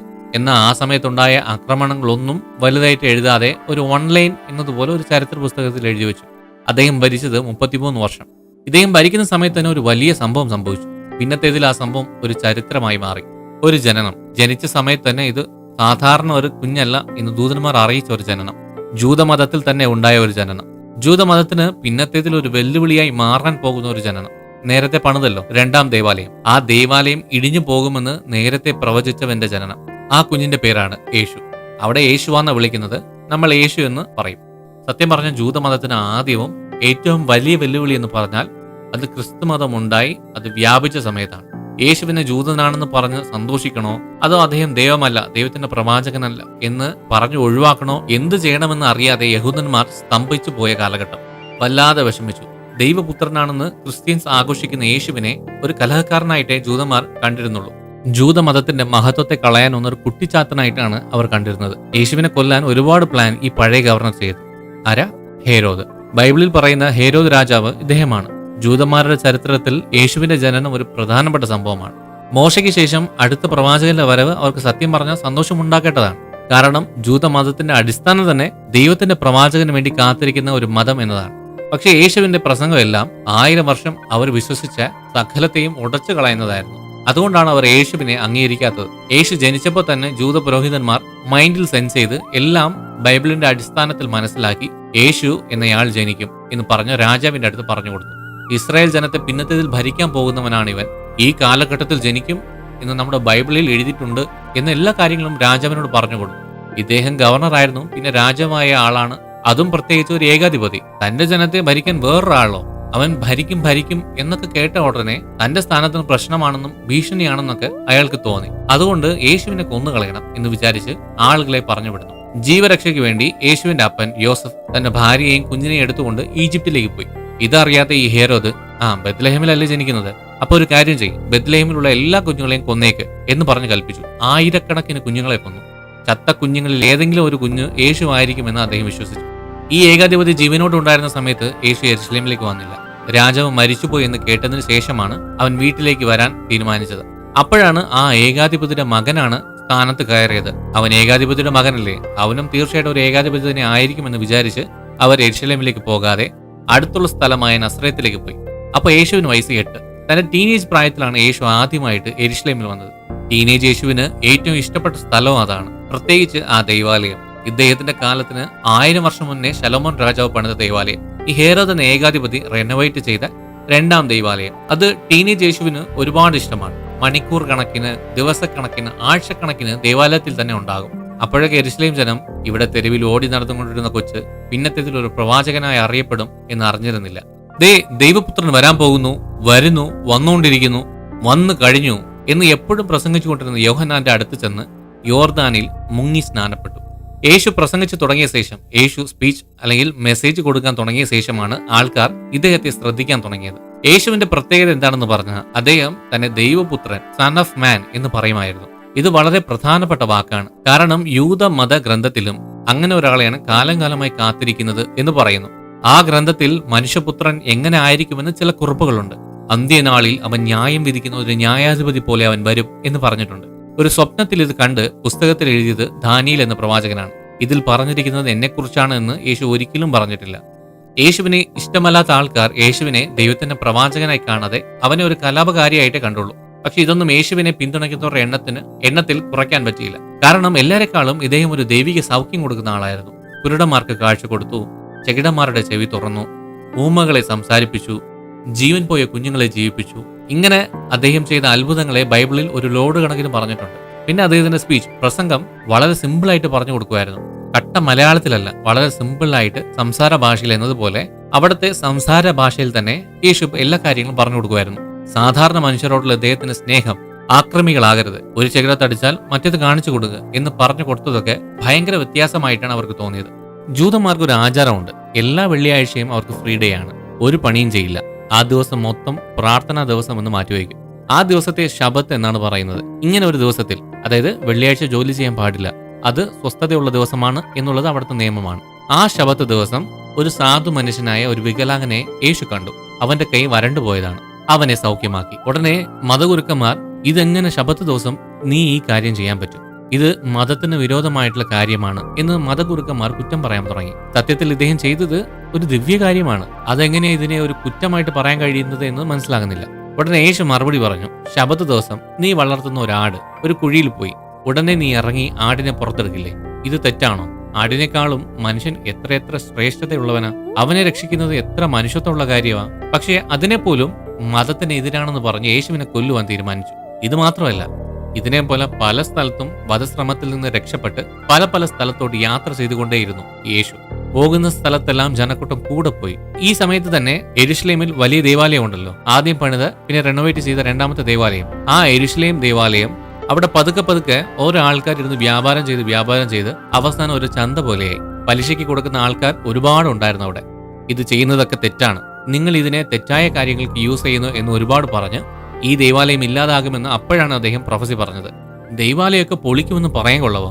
അവനെ കൊന്നേ പറ്റത്തുള്ളൂ എന്ന് പറഞ്ഞ് ജൂത ഗുരുക്കന്മാർ ഒരു തീരുമാനം എടുത്തു. യേശുവിനെ അറസ്റ്റ് ചെയ്തതിന് ഒരു ദിവസം മുമ്പ് രാത്രി 12 ശിഷ്യന്മാരുടെ കൂടെ ഡിന്നർ കഴിക്കുമായിരുന്നു യേശു. അവസാനത്തെ വിരുന്നായിരുന്നു അത്. യൂദാസ് എന്ന ശിഷ്യൻ 30 വെള്ളിക്കാശിന് യേശുവിനെ ഉമ്മ കൊടുത്ത് ഇതാണ് യേശു എന്ന് പടയാളികൾക്ക് കാണിച്ചു കൊടുത്തു. യേശു പ്രാർത്ഥിച്ചുകൊണ്ടിരുന്ന സമയത്ത് യൂദാസ് ജൂത മത ഗുരുക്കന്മാർ അയച്ച പടയാളികളോട് കൂടെ വന്ന് യേശുവിനെ ഉമ്മ കൊടുത്ത് കാണിച്ചു കൊടുത്തു. ഉടനെ അറസ്റ്റ് ചെയ്ത് കൊണ്ടുപോയി. പക്ഷേ മതഗുരുക്കന്മാർ സംസാരിച്ചതുപോലെ യേശുവിന് മരണശിക്ഷ കൊടുക്കണമെങ്കിൽ അതിനു വേണ്ടിയ കാരണങ്ങൾ, സാക്ഷികൾ, തെളിവുകൾ വേണം. അതുണ്ടാക്കാൻ മതഗുരുക്കന്മാർ ഒരുപാട് ശ്രമിച്ചു, പക്ഷേ പറ്റിയില്ല. അതുകൊണ്ട് കഷ്ടപ്പെട്ട് 2 കള്ളസാക്ഷികളെ ഉണ്ടാക്കി. കള്ളസാക്ഷി എന്ന് വെച്ചാൽ അവർ പറഞ്ഞ ആരോപണം ഇതാണ്: നമ്മുടെ വലിയ പള്ളി, യെരുശലേം പള്ളിയെ ഇടിച്ചു കളഞ്ഞ 3 ദിവസത്തിനുള്ളിൽ അതിനെ പണിയാൻ എന്നെ കൊണ്ട് കഴിയുമെന്ന് യേശു പറഞ്ഞു. ഇതാണ് കുറ്റമെന്ന് പറഞ്ഞു. എന്താ പറഞ്ഞത്? ഈ ദേവാലയം ഇടിച്ച് 3 ദിവസത്തിനകത്ത് ഞാൻ അതിനെ പണിയുമെന്ന് യേശു പറഞ്ഞുവെന്ന്. ഇതാണ് കുറ്റം. ഇങ്ങനെ പറഞ്ഞതുകൊണ്ട് മരണശിക്ഷയാണ് വിധിയെന്ന്. ഈ സംഭവങ്ങളൊക്കെ രാജാവിനെ അറിയിക്കണം. അതൊരു മര്യാദയാണ്. മതഗുരുക്കന്മാർക്ക് ശിക്ഷ കൊടുക്കാൻ പറ്റും, പക്ഷേ ഒരു മര്യാദയുടെ പേരിൽ രാജാവിനെ അറിയിക്കണം. ഈ സംഭവങ്ങളൊക്കെ നടക്കുന്ന സമയത്ത് ഇവരുണ്ടായിരുന്ന ആ ദേശം റോമൻ അധികാരത്തിന്റെ കീഴിലായി. നമ്മുടെ ഏകാധിപതിയായ ഗവർണറുടെ മകനെയും എല്ലാവരെയും അടിച്ചു ഓടിച്ചിട്ട് റോമാക്കാർ മൊത്തത്തെയും തങ്ങളുടെ അധികാരത്തിന് കീഴിൽ കൊണ്ടുവന്നു. ഈ യേശുവിന്റെ കേസ് നടക്കുന്ന ഈ സ്ഥലത്ത് ഒരു ഗവർണർ വന്നു. അയാളുടെ പേരാണ് പോൻഷിയസ് പൈലറ്റ്. ആരാത്? പൊന്തിയോസ് പീലാത്തോസ്. ആരാ നിയമിച്ചത്? റോമൻ ഗവൺമെന്റ് നിയമിച്ചു. പക്ഷെ പീലാത്തോസിന് മനസ്സിലായി പഴയ നിയമത്തിൽ പറഞ്ഞിരിക്കുന്ന ഒരു ദൈവദൂതനാണ് ഇത് യേശുവിന്റെ മേൽ മതഗുരുക്കന്മാർ അടിച്ചേൽപ്പിച്ച അന്യായമായ കേസാണെന്ന് പീലാത്തോസ് ആലോചിച്ചു. പക്ഷേ മതഗുരുക്കന്മാർ ഇടയ്ക്ക് വെച്ചിരുന്ന എല്ലാ ആൾക്കാരും അവന് മരണശിക്ഷ കൊടുക്ക് എന്ന് ആർത്തു വിളിച്ച് പറഞ്ഞുകൊണ്ടിരുന്നു. വേറെ നിവൃത്തിയില്ലാത്തത് കൊണ്ട് സമ്മതിച്ചു. യേശുവിനെ ക്രൂശിക്കുന്നതിന് മുമ്പ് ഒരു സംഭവം നടന്നു. യേശുവിനെ കാണിച്ചു കൊടുത്ത യൂദാസ് താൻ ചെയ്തത് തെറ്റാണെന്ന് മനസ്സിലായി ആത്മഹത്യ ചെയ്തു. ആത്മഹത്യ ചെയ്യുന്നതിന് മുമ്പ് 30 വെള്ളിക്കാശ് മതഗുരുക്കന്മാരുടെ കയ്യിൽ നിന്നല്ലേ വാങ്ങിയത്.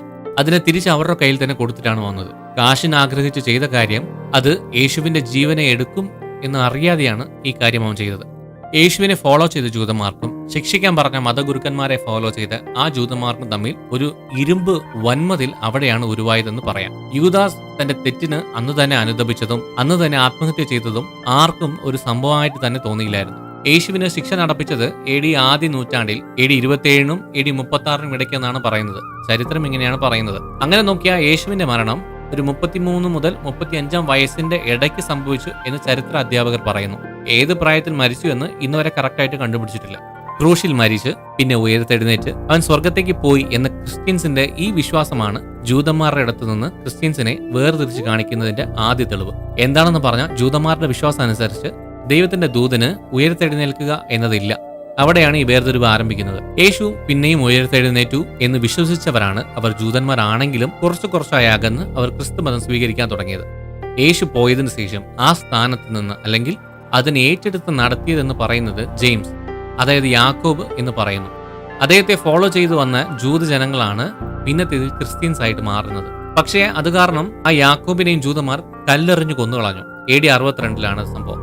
ശരി, കല്ലുകൊണ്ട് എറിഞ്ഞു കൊന്നു എന്ന് പറഞ്ഞാൽ ഏതെങ്കിലും തെറ്റ് കാണിച്ചു എന്ന് പറഞ്ഞാലല്ലേ കല്ലെറിയാൻ അനുവാദം കിട്ടത്തുള്ളൂ. അങ്ങനെ എന്താണ് യാക്കോബിനുള്ള കുറ്റമെന്ന് പറഞ്ഞാൽ യേശുവിനെ ദൈവത്തിന്റെ പുത്രൻ എന്ന് യേശു പറഞ്ഞല്ലോ, അതിനെ യാക്കോബിന്റെ പ്രസംഗത്തിൽ എടുത്തു പറഞ്ഞു. അതാണ് തെറ്റ്. അതുകൊണ്ട് അവനെ കല്ലെറിഞ്ഞു കൊല്ലാൻ അനുവദിച്ചു. യാക്കോബിന്റെ കാലത്തിന് ശേഷം യെരുശലേം നഗരത്തിൽ ക്രിസ്ത്യൻസിന് വേണ്ടി ചർച്ചെല്ലാം പണിയാൻ തുടങ്ങി. ആ ചർച്ചിന്റെ നേതൃത്വ സ്ഥാനത്ത് വന്ന ആളാണ് പത്രോസ്. ഇങ്ങനെ യാക്കോബ്, പത്രോസ് എല്ലാവരും യെരുശലേം നഗരത്തിൽ തന്നെ അവർ പ്രസംഗിച്ചു പോന്നു. ചരിത്രത്തിൽ ആദ്യമായി യേശുവിനെ വിശ്വസിക്കുന്ന നാം എല്ലാവരും ക്രിസ്ത്യൻസ് ആണ്, നമുക്ക് വേണ്ടി ഒരു ക്രിസ്തു മതം ഉണ്ടാക്കണം എന്ന് പറഞ്ഞ് അതിനെ പ്രസംഗിച്ച ആളാണ് പൗലോസ്. എന്നാൽ പൗലോസ് ഈ ജൂതമതത്തിൽ ജനിച്ച ആളാണ്. ജൂതമതത്തിൽ ഇരിക്കുന്ന സമയത്ത് അദ്ദേഹത്തിന്റെ പേര് ശൗൽ. ജൂതന്മാർ അദ്ദേഹത്തെ ശൗൽ എന്നാണ് വിളിച്ചിരുന്നത്. പിന്നെ ക്രിസ്ത്യനായി മാറി ക്രിസ്തു മതത്തെ പ്രചരിപ്പിക്കാൻ തുടങ്ങിയ സമയത്ത് അദ്ദേഹത്തിന്റെ പേര് മാറി പൗലോസ് എന്നായി. എങ്ങനെയെങ്കിലും ക്രിസ്തവ മതത്തെ പ്രചരിപ്പിച്ച് അതിനെ ജീവിത ലക്ഷ്യമാക്കി മെഡിറ്ററേനിയൻ കടലിന്റെ കിഴക്കൻ തീരത്ത് ദീർഘദൂരം യാത്ര ചെയ്തു. സത്യത്തെക്കുറിച്ചും യേശുവിനെ ക്രൂശിച്ച മനസ്സിനെ അലിയിപ്പിക്കുന്ന സംഭവത്തെക്കുറിച്ചും അദ്ദേഹത്തിന്റെ പ്രസംഗം കൊണ്ട് പല ആയിരക്കണക്കിന് ആൾക്കാരെ ആകർഷിച്ചു. എല്ലാവരും ക്രിസ്തുമതത്തെ സ്വീകരിക്കാൻ തുടങ്ങി. ഗ്രാമം ഗ്രാമമായും പട്ടണം പട്ടണമായും ദേശമായും ക്രിസ്തുമതം വേഗത്തിൽ പടരാൻ തുടങ്ങി. ക്രിസ്തുമതത്തിന്റെ ഉയർച്ച ജൂതവംശത്തിന് വന്ന ഏറ്റവും വലിയ വെല്ലുവിളിയാണ്, സംശയമില്ല. യേശുവിന്റെ ജനനത്തിന് ശേഷം ഏകദേശം 300 വർഷങ്ങൾക്ക് ശേഷം സിറിയയിൽ, ഏഷ്യയിൽ, ഗ്രീസിൽ, സിപ്രസിൽ, ആഫ്രിക്കയുടെ വടക്ക് ഭാഗത്തുണ്ടായിരുന്ന ഒരുപാട് ജൂതന്മാർ ക്രിസ്ത്യൻസായി ഓൾറെഡി മാറിക്കഴിഞ്ഞിരുന്നു. ക്രിസ്തീയ മതത്തെ പ്രചരിപ്പിച്ച യാക്കോബ്, പത്രോസ്, പൗലോസ് ഇതുപോലെ യേശുവിന്റെ ശിഷ്യന്മാർ മതത്തെ പ്രചരിപ്പിക്കുന്ന കാരണം കൊണ്ട് തന്നെ അറസ്റ്റിലായി പിന്നത്തേതിൽ കൊല്ലപ്പെട്ടു. അവസാനം വന്ന നമ്മുടെ പൗലോസ് റോം ദേശത്ത് പോയ സമയത്ത് അവിടുത്തെ രാജാവ് അറസ്റ്റ് ചെയ്ത് അവിടെ തന്നെ മരിച്ചു. ഇത് ജനത്തിന് വലിയ സഹതാപം ഉണ്ടാക്കി. മുമ്പത്തേക്കാൾ വേഗത്തിൽ ക്രിസ്തവ മതം വ്യാപിക്കാൻ ഇത് കാരണമായി. ഇങ്ങനെ ഒരു സൈഡിൽ ഇത് ക്രിസ്തവ മതം വ്യാപിച്ചുകൊണ്ടിരിക്കുമ്പോൾ ജൂദയ, നമ്മുടെ ഇസ്രായേൽ ദേശത്ത് ജൂതന്മാർക്ക് വേറൊരു രീതിയിൽ പ്രശ്നം വന്നു. യേശുവിന്റെ ശിഷ്യന്മാരെല്ലാം അക്കാലത്ത് സംഭവിച്ച കാര്യങ്ങളെല്ലാം വെച്ച് ബൈബിളിൽ പുതിയ നിയമം എന്നൊരു ഭാഗം എഴുതാൻ തുടങ്ങി, ബൈബിളിൽ ആഡ് ചെയ്യാൻ തുടങ്ങി. ആ സമയത്ത് പാലസ്തീൻ എന്ന് പറയുന്നത് വടക്ക് സിറിയ, ലബനാൻ തുടങ്ങി തെക്ക് ഈജിപ്തിലെ ചില ഭാഗങ്ങൾ വരെ ഉണ്ടായിരുന്ന വളരെ വലിയ ദേശമായിരുന്നു ഏതാ പാലസ്തീൻ. ഇത്രയും വലിയ സ്ഥലത്ത് ഒരു ഇച്ചിരിയേ ഉണ്ടായിരുന്നുള്ളൂ ജൂദയ എന്ന് പറയുന്നത്. എന്നാൽ ആ കൊച്ചു സ്ഥലവും റോമൻ ഗവൺമെന്റിന്റെ കീഴിലായതുകൊണ്ട് അത് സ്വയംഭരണ അധികാരമുള്ള ദേശമായിരുന്നു. ഇങ്ങനെ ദിവസങ്ങൾ മാസങ്ങൾ പോയി. ഈ ദേശം റോമൻ അധികാരത്തിന്റെ കീഴിലായിരുന്നു. റോമൻ രാജാവ് തന്നെ ദൈവമായി വിചാരിച്ച് ആളുകളെ പീഡിപ്പിക്കാൻ തുടങ്ങി. ഈ യഹൂദ ദേശം മതഭക്തിയുള്ള ദേശമാണ്. പക്ഷേ അവരെ ഭരിക്കുന്നവർക്കോ മതം എന്നൊരു സംഭവമേ ഇല്ല. വിഗ്രഹത്തെ വണങ്ങുന്നത് അവിടെയായി 1-2 പേർ മാത്രം റോമാക്കാർ ഫോളോ ചെയ്തിരുന്നു. എന്നല്ലാതെ മിക്ക റോമാക്കാർക്കും മതം എന്നൊരു സാധനം ഇല്ലായിരുന്നു. മതം ഇല്ലാത്തവർ ഈ മതത്തെ ഫോളോ ചെയ്യുന്നവരെ എങ്ങനെ ഭരിക്കാൻ പറ്റും? അതുകൊണ്ട് ഈ റോമൻ ഗവൺമെന്റ് എന്ത് ചെയ്തെന്നറിയാമോ? ഒരു നിയമം കൊണ്ടുവന്നു.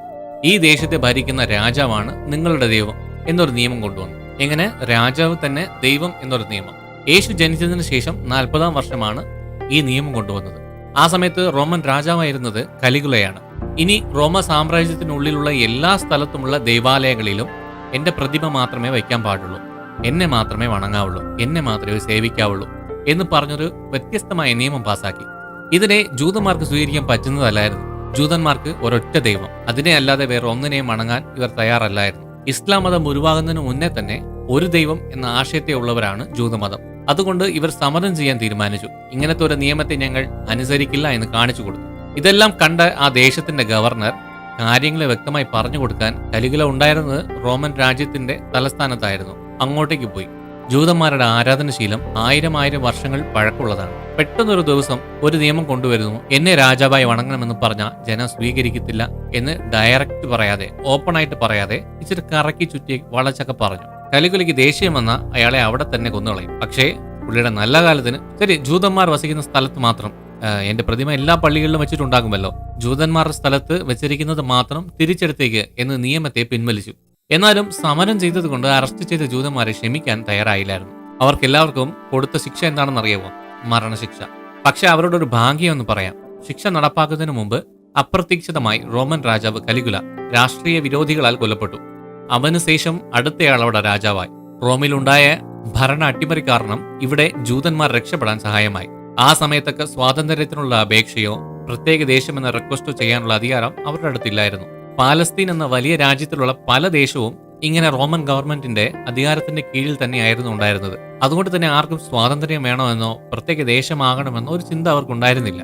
ഏകദേശം ലോകത്തിന് ഭൂരിഭാഗവും ഭരിച്ചത് റോമക്കാരായിരുന്നു. റോമ പൗരൻ എന്ന് പറഞ്ഞാൽ തന്നെ അവരൊക്കെ അധികാരം നടത്താൻ ജനിച്ചവരാണ്, നമ്മളൊക്കെ അടിമകളായി ജീവിക്കാൻ ജനിച്ചവരാണെന്ന് പൊതുവെ ആൾക്കാർ ചിന്തിക്കാൻ തുടങ്ങി.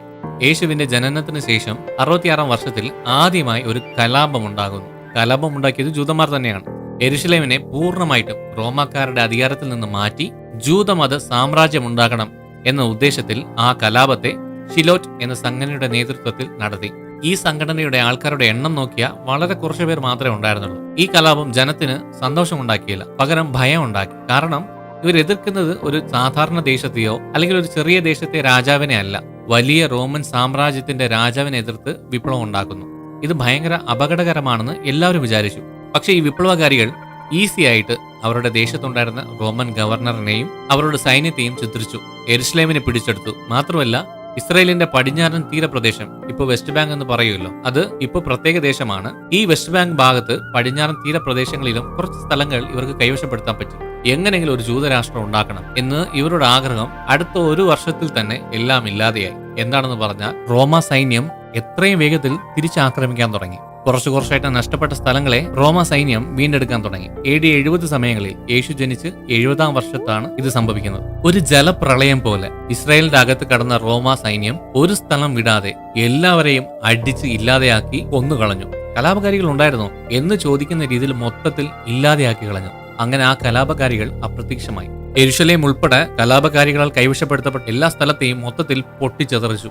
റോമ സൈന്യം ഭയങ്കര ക്രൂരമായി പീഡിപ്പിച്ചു. റോമൻ ചക്രവർത്തിയുടെ മകൻ, പേര് ടൈറ്റസ്, അവനാണ് ഈ സൈന്യത്തിന്റെ തലവൻ. ഇവരാണ് ഈ ക്രൂരതയ്ക്ക് നേതൃത്വം കൊടുക്കുന്നത്. എതിർത്ത എല്ലാവരെയും കൊന്നു. തടഞ്ഞ മതിലുകളെല്ലാം ഇടിച്ചു. കണ്ണിൽ കണ്ട എല്ലാ ബിൽഡിങ്ങും ഇല്ലാതെയാക്കി. വഴികളെ നശിപ്പിച്ചു. കുളങ്ങൾ പൊട്ടിച്ചു. കുഞ്ഞുങ്ങൾ, സ്ത്രീകൾ, ആണുങ്ങൾ എന്നൊന്നും വ്യത്യാസമില്ലാതെ കണ്ണിൽ കണ്ട എല്ലാ ജൂതന്മാരെയും കൊന്നുകൂട്ടി. ഈ ആക്രമണത്തിന്റെ ക്ലൈമാക്സ് യെരുശലേമിലാണ് ഉണ്ടായത്. ഈ ദൈവാലയം ഉള്ളതുകൊണ്ടല്ലേ ജൂതന്മാർ റോമൻ ഭരണത്തെ എതിർക്കുന്നത്. ഈ ദൈവാലയം എല്ലാ ജൂതന്മാർക്കും ഒരു വിശുദ്ധ സ്ഥലമല്ലേ. ഈ ദൈവാലയത്തെ ഇടിക്കുക എന്നൊരു ഉത്തരവിട്ടു. ആലയത്തെ ഇടിക്കാൻ തുടങ്ങി. കുറച്ചു സമയത്തിനുള്ളിൽ തന്നെ ദൈവാലയം പൊടിപ്പൊടിയായി മാറി. കതകുകൾ പൊട്ടിത്തെറിച്ചു. അലങ്കാര വിളക്കുകൾ അടിച്ചു ഉടച്ചു. തൂണുകൾ ഇടിച്ചു. തട്ടിൻ പുറത്തെല്ലാം തീ വെച്ചു. അതിനു മുമ്പ് തന്നെ വളരെ സൂക്ഷ്മതയോടെ അകത്തുണ്ടായിരുന്ന വിലയുള്ള എല്ലാ സാധനങ്ങളെയും വാരിയെടുത്ത് പാർസലാക്കി റോമിലേക്ക് അയച്ചു. അങ്ങനെ അവർ അയച്ചതിൽ പ്രധാനപ്പെട്ടതെന്ന് പറഞ്ഞാൽ സ്വർണം കൊണ്ടുണ്ടാക്കിയ പാത്രങ്ങള്, നന്നായി പണിത വിളക്ക് കത്തിക്കുന്ന സ്വർണത്തിന്റെ സ്റ്റാൻഡ്, അങ്ങനെ ഒരുപാട് സാധനങ്ങൾ. ഈ റോമാക്കാരുടെ ഈ യുദ്ധത്തെ പോലും അവർ സഹിച്ചു. എല്ലാവരെയും കൊന്നതും അവർ പുറത്തു. പക്ഷെ ഇവർ ദൈവാലയത്തിൽ കൈവച്ചല്ലോ, അത് സഹിക്കാൻ പറ്റാതെ എതിർത്ത് നിൽക്കാൻ ജൂതന്മാർ വീതിയിലേക്ക് ഇറങ്ങി. പക്ഷേ ഈ വലിയ സൈന്യത്തിന് ഈ ജൂതന്മാർ വെറും ഒരു കൊതുകിനെ പോലെയേ ഉണ്ടായിരുന്നുള്ളൂ. ഈ ഒരൊറ്റ ദിവസ യുദ്ധത്തിൽ 12,000 ജൂതന്മാർ കൊല്ലപ്പെട്ടു. മാത്രമല്ല യെരുശലേം ദേവാലയത്തിൽ ഉണ്ടായിരുന്ന മതഗുരുക്കന്മാരെ നല്ല ഷാർപ്പാക്കിയ ഒരു മരക്കഷ്ണം എടുത്ത് നല്ല ഷാർപ്പായിട്ട് അതിനെ ചെത്തി, ഒരാൾ പൊക്കത്തിന് അല്ലെങ്കിൽ 2 ആൾ പൊക്കത്തിന് ചെത്തിയ ആ മരക്കഷ്ണം നിലത്ത് നേരെ നിർത്തി നന്നായി ഉറപ്പിച്ചിട്ട് മതഗുരുക്കന്മാരെ ഈ ചെത്തിയ തടിയിൽ മുകളിൽ നിന്ന് താഴേക്കിടും.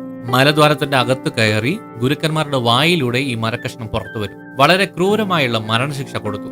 യെരുശലേം നഗരം മൊത്തത്തിൽ ഒരു വലിയ ചവറുകൊട്ട പോലെയായി. എവിടെ നോക്കിയാലും ശവം, രക്തം, അവശിഷ്ടങ്ങൾക്കിടയിൽ നിന്നുള്ള ശബ്ദം, പിന്നെ കിട്ടിയ സാധനങ്ങൾ, സ്വർണം, അത് ഇത് എന്ന് കിട്ടിയ സാധനങ്ങളെല്ലാം എടുത്തുകൊണ്ട് റോമൻ സൈന്യം യാത്ര തിരിച്ചു. രണ്ടാമത് പണിത ഈ ജൂത ദേവാലയം പൊളിയുമെന്ന് നേരത്തെ പറഞ്ഞതാരാ? യേശുവാണ്. യേശു പറഞ്ഞത് സംഭവിക്കുമെന്ന് ജൂതന്മാർ അന്ന് വിചാരിച്ചില്ല. പക്ഷേ അത് സംഭവിച്ചു. ക്രിസ്ത്യൻസിന് വിരോധമായുള്ള അവരുടെ വെറുപ്പ് ഇപ്പോൾ ഒരുപാട് വർദ്ധിച്ചു. ഇസ്രായേലിൽ ജീവിക്കുന്ന ജൂതന്മാരുടെ ജൂതമതത്തിന്റെ ആദ്യം മുതലുള്ള ചരിത്രമാണ് നമ്മൾ നോക്കിക്കൊണ്ടിരിക്കുന്നത്. ഏകദേശം 4000 അല്ലെങ്കിൽ 2000 മുതലുള്ള ചരിത്രം തുടങ്ങി ഇപ്പോൾ യേശു ജനിച്ചതിന് ശേഷം 70 വർഷം വരെയുള്ള ചരിത്രം നമ്മൾ കണ്ടു. കഴിഞ്ഞ പാർട്ടിൽ നമ്മൾ കണ്ടത് റോമാക്കാർ യെരുശലേമിൽ ഉണ്ടായിരുന്ന ജൂതന്മാരുടെ ദേവാലയം ആക്രമിക്കാൻ തുടങ്ങിയ ഉടനെ സഹിക്കാൻ പറ്റാതെ എല്ലാവരും വീതിയിലിറങ്ങി പ്രതിഷേധിച്ചു. പക്ഷേ ഇത്ര വലിയ റോമൻ സൈന്യത്തിന് മുമ്പിൽ ജൂതന്മാർ വെറും കൊതുകിനെ പോലെ ഉണ്ടായിരുന്നുള്ളൂ. ഏകദേശം 12,000 ജൂതന്മാർ ആ യുദ്ധത്തിൽ കൊല്ലപ്പെട്ടു. പിന്നെ ആ ദേവാലയത്തിൽ ജോലി ചെയ്തുകൊണ്ടിരുന്ന ആ പുരോഹിതന്മാരെ ക്രൂരമായി കൊന്നുകളഞ്ഞു. യെരുശലേം നഗരം മൊത്തത്തിൽ ഒരു ചവറുകോട്ട പോലെയായി. എവിടെ നോക്കിയാലും ശവം, രക്തം, നിലവിളികൾ, അങ്ങനെ. പക്ഷേ അവിടെ ഉണ്ടായിരുന്ന വിലയുള്ള സാധനങ്ങളെല്ലാം പാഴ്സലാക്കി റോമൻ സൈന്യം അവരുടെ സ്ഥലത്തേക്ക് കൊണ്ടുപോയി. 2ാം പ്രാവശ്യം പണിത ദേവാലയം നശിപ്പിക്കും, ഇല്ലാതെയാകും എന്ന് നേരത്തെ യേശു പറഞ്ഞല്ലോ. അതിവിടെ ഇപ്പോൾ സംഭവിച്ചു. ക്രിസ്ത്യൻസിനെ ഭയങ്കരമായിട്ട് ജൂതന്മാർ വെറുക്കാൻ തുടങ്ങി. ഒരു ദേവാലയത്തെ ഇടിക്കുന്നു എന്ന് പറഞ്ഞ എത്ര വലിയ ചരിത്രമാണെന്ന് നമുക്കറിയാം. ആദ്യ തലമുറയ്ക്ക് ഒരിക്കലും കണ്ണിൽ നിന്ന് മറയാത്ത കാഴ്ച പോലെ, ഏതു തലമുറയും നെഞ്ചിൽ നിന്ന് മാറാത്ത ഒരു സംഭവമാണിത്. ജൂതന്മാരെ സംബന്ധിച്ച് 2ാം പ്രാവശ്യമാണ് അങ്ങനെ കാണുന്നത്. യേശു ജനിച്ചതിന് ശേഷം ഏകദേശം 70 വർഷത്തിനു ശേഷം റോമക്കാരുടെ ആക്രമണത്തിന് ഇരയായി ഇടിച്ച് ഇല്ലാതാക്കിയ ആ ദേവാലയം ഇന്ന് വരെ പിന്നീട് പണിതിട്ടേയില്ല. ഇനി ഒരു ദേവദൂതൻ ഇറങ്ങി വന്ന് അത് പണിത് തരും എന്ന് ജൂതന്മാർ ഇന്നും വിശ്വസിക്കുന്നുണ്ട്. ഇടിഞ്ഞുപോയ ആ ദേവാലയത്തിന്റെ ഒരു ഇഷ്ടിക പോലും എടുത്തു വെക്കാൻ അവർ പരിശ്രമിച്ചില്ല, അല്ലെങ്കിൽ മനസ്സ് വെച്ചില്ല എന്ന് പറയാം. അങ്ങനെ തന്നെ അത് ഉപേക്ഷിക്കപ്പെട്ടു. ആക്രമണത്തിന്റെ ഓർമ്മയായിട്ട് ഇന്നും ദേവാലയത്തിന്റെ മതിലിന്റെ ഒരു ഭാഗം അവർ അവരുടെ വിശുദ്ധമായി കരുതി വണങ്ങി വരുന്നുണ്ട്. ഇതൊരു കെട്ടുകഥയല്ല. സത്യത്തിൽ ഇന്ന് ലോകമെങ്ങും ജീവിക്കുന്ന ഏകദേശം 5 ലക്ഷം ജൂതന്മാർക്കും ഈ മതിലേ ഉള്ളൂ ആശ്രയമായിട്ട്. ദേവാലയം ദേവദൂതൻ വന്ന് പണിതു തരും, ഓക്കെ. പക്ഷേ ഈ തകർക്കപ്പെട്ട മനസ്സിനെ ആരാ പണിതു കൊടുക്കുന്നത്? അതാണ് ആ ഒരു സംഭവമാണ് ജൂതന്മാർക്ക് സ്വന്തമായിട്ട് ഒരു സ്ഥലം, ഒരു ദേശം വേണമെന്ന് തീരുമാനിക്കുന്ന കാര്യം. ഏതു കാലത്തും നമുക്കും നമ്മുടെ മതത്തിനും നമ്മുടെ സംസ്കാരത്തിനും എപ്പോഴും പ്രശ്നം വരാൻ സാധ്യത ഉണ്ടെന്ന് അന്ന് അവർ മനസ്സിലാക്കി. പ്രത്യേകിച്ച് യേശുവിനെ കൊന്നത് ഈ ജൂതന്മാരാണെന്ന് പുറത്ത് സംസാരമായ സമയം ഈ ജൂതന്മാർക്ക് വലിയ നാണക്കേടായി. പക്ഷെ ഒരു കാര്യം പ്രത്യേകം ശ്രദ്ധിക്കേണ്ട കാര്യമെന്ന് പറഞ്ഞാൽ, യേശുവിനെ ആ ദേശത്ത് വെച്ച് ക്രൂശിച്ച സമയത്ത് ആ സ്ഥലത്ത് ജൂതന്മാർ വളരെ കുറവായിരുന്നു. 1 ലക്ഷം ആൾക്കാർ പോലും ഇല്ലായിരുന്നു. മൈനോറിറ്റി ആയിരുന്നു. ചില ആയിരക്കണക്കിന് ജൂതന്മാർ മാത്രമേ ഉണ്ടായിരുന്നുള്ളൂ. അതിൽ പോലും യേശു 3-ാം ദിവസം ഉയർത്തെഴുന്നേറ്റ് സ്വർഗത്തേക്ക് പോയി എന്ന് വിശ്വസിച്ച ജൂതന്മാർ ക്രിസ്ത്യൻസായി മാറാൻ തുടങ്ങി. കുറച്ചുപേർ അങ്ങനെ ക്രിസ്ത്യൻസായി.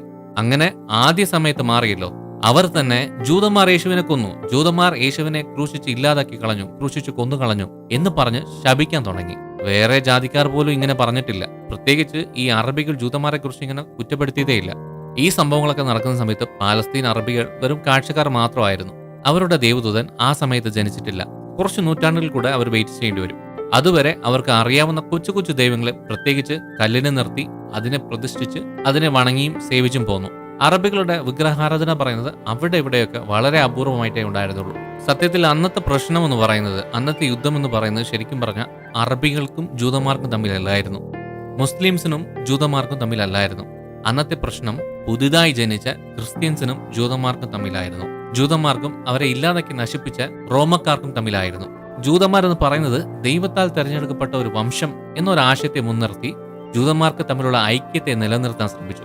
തനിക്ക് വെല്ലുവിളിയായി നിൽക്കുന്ന എല്ലാത്തിനെയും അവർ സാത്താനായിട്ടാണ് കരുതിയിരുന്നത്. റോമാക്കാർക്കെതിരായി ആദ്യ കലാപമുണ്ടാക്കിയ ഷിലോറ്റ് സംഘടന പിന്നെയും തലപൊക്കാൻ തുടങ്ങി. നേരത്തെക്കാളും കുറച്ചുകൂടെ ശക്തിയോടെ, നേരത്തെക്കാളും ഒരുപാട് പിന്തുണയോടെ, നേരത്തെക്കാളും ഒരുപാട് പക്കയായിട്ട് പ്ലാൻ ചെയ്യുന്ന കാര്യങ്ങൾ ചെയ്യുന്ന രീതിയിൽ ഷിലോട്ട് സംഘടന ഉയർന്നു വന്നു. ആ കാലഘട്ടത്തെ റോമൻ സൈന്യം ഏതു ദേശത്തെ ആക്രമിക്കുവോ ആ ദേശക്കാരെല്ലാം ഞാനും റോമാ പൗരനാണ് എന്ന് ചങ്കത്തടിച്ച് പറയുമായിരുന്നു. അവർ ശരിക്കും പറഞ്ഞ അടിമയാണ്. റോമാക്കാർ അവരെ ഭരിക്കുന്നു. പക്ഷേ ഞങ്ങൾ റോമൻ സിറ്റിസൺ ആണെന്ന് അഹങ്കാരത്തോടെ പറയുമായിരുന്നു എന്ന് പറയുന്നു. അങ്ങനെ ഒരു ദേശം പിടിച്ചു കഴിഞ്ഞാൽ ആ സ്ഥലത്തിന്റെ സാമ്പത്തിക വ്യവസ്ഥ, വിദ്യാഭ്യാസം, ഇതൊക്കെ റോമൻ രാജാക്കന്മാർ നന്നായിട്ടാണ് ചെയ്തുകൊണ്ടിരുന്നത്. അങ്ങനെ നല്ല പഠിച്ച് സമ്പദ് വ്യവസ്ഥയിൽ കുറച്ച് നന്നായിട്ട് കയറി വന്ന ആൾക്കാരൊക്കെ റോമൻ ഭരണത്തെ നന്നായി സ്വീകരിച്ചു. പക്ഷെ ഇതൊക്കെ റോമിന് ചുറ്റിയുള്ള സ്ഥലത്ത് മാത്രമേ ഉണ്ടായിരുന്നുള്ളൂ. അല്ലാതെ നമ്മളിപ്പോൾ സംസാരിക്കുന്നില്ലേ മിഡിൽ ഈസ്റ്റിലുള്ള രാജ്യങ്ങൾ, ഇസ്രായേലിനെ ചുറ്റിപ്പറ്റിയുള്ള സ്ഥലങ്ങൾ, പാലസ്തീൻ, ചുറ്റുള്ള അറബ് ദേശം, ഇവിടെയൊക്കെ ഇങ്ങനെ അല്ലായിരുന്നു. റോമൻ ഗവൺമെന്റിന് കീഴിലുണ്ടായിരുന്ന പേർഷ്യ, ബാബിലോൺ, ഇന്ന് ഇറാൻ, ഇറാഖ് എന്നൊക്കെ പറയുന്നല്ലോ, അതൊരു കാലത്ത് ബാബിലോൺ എന്നായിരുന്നു. അതും ഈജിപ്റ്റ്, ഇതുപോലുള്ള ഇന്നത്തെ എല്ലാ മുസ്ലിം രാജ്യവും അന്ന് റോമാക്കാർക്ക് കീഴിലായിരുന്നു. അവിടെയൊക്കെ സാമ്പത്തിക വ്യവസ്ഥ വളരെ ദാരുണ്യമായിരുന്നു. മൊത്തം ദാരിദ്ര്യം. വിദ്യാഭ്യാസം എന്ന് പറയുന്നത് ഉയർന്ന ജനവിഭാഗങ്ങൾക്കും പ്രധാനപ്പെട്ട ആൾക്കാർക്ക് മാത്രമേ ഉണ്ടായിരുന്നുള്ളൂ. വെറുതെ വേണമെങ്കിൽ ഞാനും റോമ പൗരനാണെന്ന് പറയാം എന്നല്ലാതെ സത്യത്തിൽ അവർ വളരെ പരിതാപകരമായ അവസ്ഥയിലാണ് ജീവിച്ചു പോകുന്നത്. അവരുടെ വിളവ്, ആദായം എല്ലാം റോമാക്കാർക്ക് പോകുന്നത് കൊണ്ട് ദാരിദ്ര്യം മാത്രമേ ഉണ്ടായിരുന്നുള്ളൂ. എങ്ങനെങ്കിലും 3 നേരം കഴിക്കാൻ നമ്മുടെ കയ്യിൽ ഉണ്ടായാൽ മതി എന്ന് പറഞ്ഞ് ഇടുങ്ങിയ ചിന്താഗതിയിൽ ജീവിക്കാൻ തുടങ്ങിയ സമയമാണത്. ഈ സമയത്താണ് ഇസ്രായേലിൽ ജൂതന്മാരുടെ വിപ്ലവ സംഘടനയായ ഷിലോറ്റ് പുതുജീവൻ പ്രാപിച്ചെഴുന്നേറ്റത്. പാലസ്തീന് പുറത്ത് താമസിക്കുന്ന ജൂതന്മാർ അവരെ പിന്തുണച്ചു. അവർ അവിടെ ഇവിടെ എന്നൊക്കെ പല സ്ഥലങ്ങളിൽ സെറ്റിലായിരുന്നാലും ജൂതന്മാർ എന്ന ഒരൊറ്റ വികാരത്തിന് എല്ലാവരും ഒരുമിച്ച് തന്നെയായിരുന്നു. ജൂതന്മാരുടെ ഉയർച്ചയ്ക്ക് ഇതൊരു പ്രധാനപ്പെട്ട സംഭവമാണ്. ലോകത്തിന്റെ ഏത് ഭാഗത്തും അവർ പിരിഞ്ഞു ജീവിച്ചാലും ഒരു പ്രശ്നം വന്നു കഴിഞ്ഞാൽ എല്ലാവരും ഒന്നുചേരും. എവിടെയാണെങ്കിലും ശരി, ജൂതന്മാർക്ക് പ്രശ്നമാണോ, എവിടെയാണെങ്കിലും ഒരുമിക്കണം എന്ന് പറഞ്ഞ് അന്ന് തന്നെ എല്ലാവരും ഒരു തീരുമാനം എടുത്തു. ലോകത്തിന്റെ ഏത് ഭാഗത്ത് ജൂതന്മാർക്ക് പ്രശ്നം വന്നാലും അവിടുത്തെ ഗവൺമെന്റ് അല്ല, ഇസ്രായേൽ തന്നെ ആദ്യം വന്ന് നിൽക്കും. അതിന്റെ പൗരൻ എവിടെയാണെങ്കിലും അവന് വേണ്ടി നിൽക്കും. ഇസ്രായേൽ ദേശത്തിന് ഏതെങ്കിലും പ്രശ്നം എന്ന് പറഞ്ഞാൽ അത് തന്റെ സ്വന്തം വീട്ടിൽ ഉണ്ടാകുന്ന പ്രശ്നം പോലെ എല്ലാവരും കരുതാൻ തുടങ്ങി. 20-ാം നൂറ്റാണ്ടിന്റെ ആദ്യ വർഷങ്ങളിൽ പാലസ്തീൻ പ്രദേശത്ത് നമുക്ക് സ്വന്തമായിട്ട് സ്ഥലം ഉണ്ടാക്കിയാൽ മതി എന്ന് അവിടുത്തെ മൂപ്പന്മാരും അവിടുത്തെ രാഷ്ട്രീയ നേതാക്കളും എല്ലാം തീരുമാനമെടുത്ത സമയത്ത് ഒരൊറ്റ വിളിയെ വിളിച്ചുള്ളൂ. അതും ആരും അറിയാതെ, വളരെ രഹസ്യമായി, ജൂതന്മാരെ ഇസ്രായേലിലേക്ക് വരിക, അത്രയേ ഉള്ളൂ. ലക്ഷക്കണക്കിന് ജൂതന്മാർ കാലങ്ങളായി അവർ ജനിച്ചു വന്ന വീടും സ്ഥലവും ആ സമയത്ത് തന്നെ വിട്ടേച്ച്, സ്വത്ത്, വീട്, സ്ഥലം അങ്ങനെ എല്ലാം വിട്ടേച്ച് ഇസ്രായേലിലേക്ക് തിരിച്ചു. പക്ഷെ അങ്ങനെ വരുന്ന സമയത്ത് പോലും ഇസ്രായേൽ എന്നൊരു ദേശം അവർക്ക് വേണ്ടി ഉരുവാകാൻ സാധ്യതയുണ്ടോ എന്നുള്ള ഗ്യാരണ്ടി പോലും ഇല്ലായിരുന്നു. എന്നാലും വിളിച്ച വിളിയിൽ തന്നെ എല്ലാവരും വരാൻ തുടങ്ങി. പോകുന്ന സ്ഥലത്ത് നമുക്ക് താമസിക്കാൻ നല്ല സൗകര്യമുള്ള വീടുണ്ടാകുമോ, സ്ഥലമുണ്ടാകുമോ, ജോലി ഉണ്ടാകുമോ എന്നൊന്നും അറിയില്ല. ജീവിക്കാൻ സമ്മതിക്കുമോ എന്നറിയില്ല. യുദ്ധങ്ങളെ ഫേസ് ചെയ്യേണ്ടി വരുമോ എന്ന് ചിന്തിച്ചതും കൂടെയില്ല. ഒരു വാക്ക്, ഒരു ആജ്ഞ, ഒരൊറ്റ തീരുമാനം, എല്ലാവരും വന്നു ചേരാൻ തുടങ്ങി. ജൂതന്മാർ എന്ന ഐഡന്റിറ്റി അവർ എങ്ങനെ ഉണ്ടാക്കി, ഇസ്രായേലിനെ എങ്ങനെ ഉണ്ടാക്കി എന്നത് ഇനി നമുക്ക് നോക്കാം. ഇതിനൊക്കെ സ്റ്റാർട്ടിംഗ് പോയിന്റ് ആയിട്ട് ഞാൻ പറഞ്ഞല്ലോ, ഷിലോറ്റ് സംഘടന. റോമാക്കാരെ എതിർത്ത് ഇവർ പ്രശ്നം ഉണ്ടാക്കിയല്ലോ, ആ സംഭവമാണ് ഏറ്റവും പ്രധാനപ്പെട്ടത്. യെരുശലേം ദേവാലയത്തെ റോമാക്കാർ ഇടിച്ചത് യേശു ജനിച്ചതിന് ശേഷം ഏകദേശം 70 വർഷത്തിന് ശേഷമാണ്. അത് കഴിഞ്ഞ് ഏകദേശം 3-4 വർഷം ജൂതന്മാർക്കും റോമാക്കാർക്കും തമ്മിൽ ഇടയ്ക്കിടയ്ക്ക് യുദ്ധം ഉണ്ടായിരുന്നു. യെരുശലേം ജൂതന്മാർക്ക് പാലസ്തീൻ പ്രദേശത്തിന് പുറത്തുണ്ടായിരുന്ന ജൂതന്മാർ അവരാൽ കഴിയുന്ന സഹായം ചെയ്തുകൊണ്ടേയിരുന്നു. എന്ത് ചെയ്താലും റോമാക്കാർക്ക് വഴങ്ങരുത് എന്നതാണ് അവരുടെ ഏറ്റവും പ്രധാന ലക്ഷ്യം. ജൂതന്മാർക്ക് ആരെയും അങ്ങനെ ഭയമില്ലായിരുന്നു. അവർ ജീവിക്കുന്ന സ്ഥലത്തെ അവർ ഭരിക്കാൻ പ്രാപ്തരാണ്. റോമാക്കാർക്ക് കാൽ കഴുകുന്ന ജോലി പിന്നെ ചെയ്യാൻ അവർക്ക് താല്പര്യമില്ലായിരുന്നു. റോമ ചക്രവർത്തിക്ക് വലിയ സൈന്യം ഉണ്ടാകാം, ആൾക്കാർ ഉണ്ടാകാം, സാമ്പത്തിക ശക്തി ഉണ്ടാകാം, പക്ഷേ ജൂതന്മാരുടെ അടുത്ത് ഐക്യത ഉണ്ടായിരുന്നു. യുദ്ധത്തിൽ മരിക്കുക, അതായിരുന്നു അവരുടെ അടുത്ത ലക്ഷ്യം. ജയിക്കുന്നതിനേക്കാളും നമ്മൾ പ്രതികരിക്കും എന്ന് അവർ മനസ്സിലാക്കണം എന്ന് അവർ ഭയങ്കര വൈരാഗ്യത്തോടെയിരുന്നു. വിപ്ലവം ഉണ്ടാക്കുന്ന ആ ജൂതന്മാർക്കറിയാം റോമൻ സൈന്യത്തെ എതിർത്ത് ജയിക്കാൻ പറ്റില്ല എന്ന്. അപ്പോഴാണ് ഒരു സംഭവം ഉണ്ടാകുന്നത്. യേശു ജനിച്ചതിന് ശേഷം 73 വർഷമാണ് സംഭവിച്ചത്. ഷാ എന്ന കടൽക്കര ഭാഗത്ത് ഉണ്ടായിരുന്ന മസോട്ട എന്ന സ്ഥലത്ത് ജൂതന്മാരെ റോമ സൈന്യം ആക്രമിച്ചു. ഇസ്രായേൽ ചരിത്രത്തിൽ ഇങ്ങനെ ഒരു ഭയാനകമായ സംഭവം സംഭവിച്ചിട്ടില്ലെന്ന് പറയാം. ഇനി ജീവിതകാലം മുഴുവനും യുദ്ധവും മരണവും അവരുടെ ജീവിത ഭാഗമാണെന്ന് തീരുമാനിച്ച ജൂതന്മാർ ഒരു ഭാഗത്ത്, ജൂതന്മാരുടെ പട്ടി പോലും ഇനി ജീവനോടെ ഇരിക്കാൻ പാടില്ല എന്ന് പറഞ്ഞു ഭയങ്കര ദേഷ്യത്തോടെ യുദ്ധം ചെയ്യുന്ന റോമ സൈന്യം മറുഭാഗത്ത്. റോമക്കാരെ സംബന്ധിച്ച് ജൂതന്മാർ സ്വന്തം ദേശം എന്നുണ്ടാകുന്ന പ്രശ്നത്തെ അടിച്ചമർത്തുന്നത് അതൊരു ഭാഗമാണ്. ജൂതന്മാർക്കോ സ്വന്തം ദേശം എന്ന് പറയുന്നത് നിസാരം ഭൂമിയെ സംബന്ധിക്കുന്ന വിഷയമല്ല, അവരുടെ ആത്മാഭിമാനമാണ്. വളരെ ക്രൂരമായ ആക്രമണമായിരുന്നു അത്. എങ്ങനെയാണെങ്കിലും റോമാക്കാരെ ജയിക്കില്ല എന്ന് ജൂതന്മാർക്ക് അറിയാമെങ്കിലും അവർ അവരുടെ പ്രതിഷേധം കാണിച്ചു. എന്നാൽ റോമാക്കാരോ നേരിട്ട് യുദ്ധം ചെയ്യാൻ ഇഷ്ടമല്ലായിരുന്നു. ഗൊറില്ല യുദ്ധമായിരുന്നു അവർക്കിഷ്ടം. രാത്രി സമയത്ത് ഗ്രാമങ്ങളിൽ കയറി വീടിന് തീ വയ്ക്കുക, ഞെട്ടി പേടിച്ച് പുറത്തേക്ക് ഓടുന്ന ജൂതന്മാരെ വെട്ടിക്കൊല്ലുക, കുഞ്ഞുങ്ങളെ കഴുത്തിന് പിടിച്ച് പൊക്കി ഞെരിച്ചു കൊല്ലുക, അവരുടെ ശവങ്ങളെ കടലിൽ എറിയുക, കണ്ണിൽ കാണുന്ന സ്ത്രീകളെ പീഡിപ്പിച്ചു കൊല്ലുക എന്ന് പറഞ്ഞ് ആക്രമണത്തിന്റെ പട്ടിക ഇങ്ങനെ നീളുന്നു. ഇത് മതിയാകാതെ ജൂതന്മാരുടെ കന്നുകാലികളെല്ലാം കൂടെ വെട്ടി തെരുവുകളിൽ എറിഞ്ഞു കളഞ്ഞു. വീടുകളെ ഇടിച്ചു, സ്കൂൾസും പള്ളികളും പൊളിച്ച് കത്തിച്ചു. റോമ സൈന്യത്തിന്റെ കയ്യിൽ പെടാൻ ആഗ്രഹിക്കാത്ത പല ജൂത കുടുംബവും അവരുടെ കയ്യിൽ പെടുന്നതിനേക്കാളും ആത്മഹത്യ ചെയ്യുന്നത് നല്ലതെന്ന് പറഞ്ഞ് ഒരുപാട് കുടുംബം ആത്മഹത്യ ചെയ്തു. കുടുംബത്തിന്റെ തലവന്മാർ അവരുടെ ഭാര്യ മക്കളെ ആദ്യം കൊന്നിട്ട് അതിനുശേഷം താനും മരിക്കുമായിരുന്നു. 1-2 അല്ല, 100 കണക്കിന് കുടുംബം അങ്ങനെ ആത്മഹത്യ ചെയ്തു. മരണത്തിന്റെ ഗന്ധം നിറഞ്ഞ ഈ ചരിത്ര സംഭവങ്ങൾ സംഭവിച്ച് ഏകദേശം 1900 വർഷം കഴിഞ്ഞാണ് ഇങ്ങനെ ഒരു മരണത്തിന്റെ പ്രളയം അവിടെ ഉണ്ടായെന്ന് പുറം ലോകം അറിഞ്ഞത്. ഈ മരണത്തിന്റെ ഗന്ധം നമുക്ക് അടിക്കാൻ 1900 വർഷം എടുത്തുവെന്ന് എങ്ങനെ കണ്ടുപിടിച്ചെന്നറിയാവോ? നമുക്ക് സ്വാതന്ത്ര്യം കിട്ടിയ ആ കാലഘട്ടങ്ങളിൽ പാലസ്തീനിൽ നടത്തിയ ഒരു പുരാവസ്തു ഗവേഷണത്തിൽ നമ്മൾ സംസാരിച്ചല്ലോ യുദ്ധം. അതിന്റെ അവശിഷ്ടം ഓരോന്നായി കണ്ടുപിടിച്ചു തുടങ്ങി. ഓരോ ചെറിയ ചെറിയ ഗുഹയ്ക്കകത്തും ഏകദേശം 25 സ്ത്രീകൾ, പുരുഷന്മാർ, കുഞ്ഞുങ്ങളുടെ അസ്ഥിക്കൂടങ്ങൾ കണ്ടെത്താൻ തുടങ്ങി. കാർബൺ ഡേറ്റിംഗ് ചെയ്ത് നോക്കിയപ്പോൾ ആ അസ്ഥിക്കൂടങ്ങളുടെ വയസ്സ് വളരെ കറക്റ്റായിട്ട് കണ്ടുപിടിച്ചു. റോമാക്കാരുടെ കയ്യിൽ പെടാതിരിക്കാൻ ജൂത കുടുംബങ്ങൾ മൊത്തത്തിൽ ആത്മഹത്യ ചെയ്ത വലിയ സംഭവത്തിന്റെ ഒരു അധ്യായമാണത്. ഈ പ്രശ്നത്തിന് ശേഷം ജെറുസലേം ജൂതന്മാരെ കൈകാര്യം ചെയ്യാൻ റോമാക്കാർ ഒരു പുതിയ രീതി ആലോചിച്ചു. യെരുശലേം ദേശത്തിന്റെ ദൈവിക മഹത്വവും ആ ദേവാലയത്തിന്റെ ഓർമ്മയും സ്വാഭാവികമായിട്ടും അവിടെ താമസിക്കുന്നവർക്ക് ഒരു ഭയങ്കര അഭിമാന ബോധമാണ് കൊടുത്തിരുന്നത്. ഈ ബോധമാണ് അവരെ ഈ ഭരണത്തിന് വിരോധമായിട്ട് പ്രശ്നം ഉണ്ടാക്കാൻ അവരെ പ്രേരിപ്പിക്കുന്നത്. ഇങ്ങനെയാണ് അവർ പ്രശ്നം ഉണ്ടാക്കുന്നത് എന്ന് ഊഹിച്ച റോമാക്കാർ ജൂതന്മാരെ സെപ്പറേറ്റ് ആക്കി ഭരിക്കാം എന്നൊരു തീരുമാനമെടുത്തു. അതനുസരിച്ച് യെരുശലേമിൽ ഒരു ജൂതന്മാർ പോലും ഉണ്ടാകാൻ പാടില്ല. ജൂതന്മാരെല്ലാം തീരദേശത്ത് പോയി താമസിക്കണം എന്ന് പറഞ്ഞു. ഈ തീരദേശം എന്ന് പറയുന്നില്ലേ, ആ സ്ഥലത്തിന് ഇന്നത്തെ പേര് ഗാസ. ഇപ്പൊ യുദ്ധം നടക്കുന്ന ഒരുപാട് പേർ അവരുടെ വീട് വിട്ട് ലക്ഷക്കണക്കിന് ആൾക്കാർ പുറത്തു പോകുന്നില്ലേ? ഇസ്രായേലിന്റെ ബോംബ് ആക്രമണം നടക്കുന്നില്ലേ? ആ ഗാസ ഭാഗത്താണ്. ആ ഭാഗത്തേക്ക് ജൂതന്മാരെ റോമാക്കാർ ഓടിച്ചു. അതൊരു നിയമമായി തന്നെ കൊണ്ടുവന്നു. ശരി, ആ തീരദേശത്ത് ജൂതന്മാരെ പാർപ്പിക്കാൻ തീരുമാനിച്ചു. പക്ഷെ അവിടെയും അവർ ഒരുമിച്ച് താമസിക്കാൻ പാടില്ല എന്നുള്ളത് കൊണ്ട് അവരെങ്ങനെ താമസിപ്പിച്ചെന്നറിയാവോ? കുറച്ച് അറബികൾ ഉണ്ടാകും, അതിന്റെ അടുത്ത് കുറച്ച് ജൂതന്മാരെ താമസിപ്പിക്കും, പിന്നെ അതിനുശേഷം കുറച്ച് അറബികൾ ഉണ്ടാകും, അതിന്റെ അപ്പുറത്ത് കുറച്ച് ജൂതന്മാരെ താമസിപ്പിക്കും. അങ്ങനെ എല്ലാവരെയും ഒരുമിച്ച് നിർത്താതെ സ്പ്ലിറ്റ് ആക്കി കളഞ്ഞു. ഇങ്ങനെ താമസിപ്പിച്ച ജൂതന്മാരുടെ കലാപം ഇല്ലാതാക്കാൻ പറ്റും എന്നൊരു പ്ലാൻ ഉണ്ടാക്കി ഇതെല്ലാം ചെയ്തു. പക്ഷേ ഗാസ ഭാഗത്ത് ചെന്ന് സെറ്റിലായ ജൂതന്മാരോ വേറൊരു സംഭവത്തെ വളരെ ഗൗരവമായി ചെയ്യാൻ തുടങ്ങി. കലാപം ചെയ്യുന്നതിനേക്കാൾ നമ്മൾ ചെയ്യേണ്ടത് വിപ്ലവമാണ് എന്ന് അപ്പോഴാണ് തീരുമാനിക്കുന്നത്. ഈ മസാഡ ആക്രമണത്തിനും നാശത്തിനു ശേഷം പാലസ്തീന്റെ തീരദേശത്ത് ജീവിക്കാൻ നിർബന്ധിക്കപ്പെട്ട് നമ്മൾ ഗാസ ഭാഗത്ത് ജീവിക്കണമെന്ന് വേറെ മാർഗമില്ല എന്ന് വിധിക്കപ്പെട്ട ജൂതന്മാരോ അവിടെ പോയി സെറ്റിലായി. ജീവിതം എന്നത്തെയും പോലെ പ്രശ്നം ഉണ്ടാകും, എന്നാൽ നാശം, നഷ്ടം, സ്ഥലമാറ്റം ഇതൊന്നും അവരെ തളർത്തിയില്ല. റോമാക്കാരെ എതിർത്ത് അവർ ചെയ്ത കലാപവും ചെറിയ ചെറിയ വിപ്ലവമെല്ലാം പരാജയത്തിൽ തന്നെ അവസാനിച്ചെങ്കിലും ഒരു ചെറിയ പ്രതീക്ഷ അവർക്കുണ്ടായിരുന്നു. യുദ്ധം കൊണ്ട് ജയിക്കാൻ പറ്റാത്തവരെ ബുദ്ധി കൊണ്ട് ജയിക്കണം എന്നവർ തീരുമാനിച്ചു. അതാണ് അവരുടെ ചിന്തയുടെ ഒരു ഷോർട്ട് നോട്ട്. പിന്നത്തേതിൽ നാം കണ്ട ചരിത്രത്തിൽ ജ്ഞാനികൾ എന്ന് പറഞ്ഞ ജൂതന്മാരാണ്, സയന്റിസ്റ്റ് എന്ന് പറഞ്ഞ ജൂതന്മാരാണ് എന്നൊക്കെ ഈ കാലത്തിൽ മാറി മറിഞ്ഞത് ആ സമയത്തെടുത്ത തീരുമാനമാണോ എന്തൊന്നും അറിയത്തില്ല. ജൂതന്മാർക്കിടയിൽ ഈ ഒരു ആലോചന പറഞ്ഞത് ജൂത പുരോഹിതനാണ്. പ്രത്യാശ കൊടുത്തതും കുറച്ച് ജൂത പുരോഹിതന്മാരാണ്.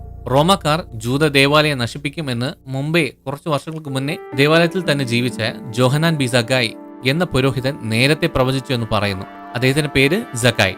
ഇദ്ദേഹം ഒരു ആലോചന പറഞ്ഞു. എന്താന്ന് പറഞ്ഞാൽ, റോമാക്കാർക്ക് എന്തൊക്കെയാണ് പ്രത്യേകതകളുള്ളത്, പ്രത്യേക സംഭവങ്ങളുള്ളത്, ആ സംഭവങ്ങളെല്ലാം ജൂതന്മാരും ഉണ്ടാക്കണം. റോമാക്കാർ വിദ്യാഭ്യാസത്തിൽ ബെസ്റ്റാണ്, അപ്പൊ ജൂതന്മാരും വിദ്യാഭ്യാസത്തിൽ ബെസ്റ്റ് ആകണം. റോമാക്കാർ നല്ല പണമുള്ളവരാണ്, അപ്പൊ നമ്മളും പണം ഉണ്ടാക്കണം.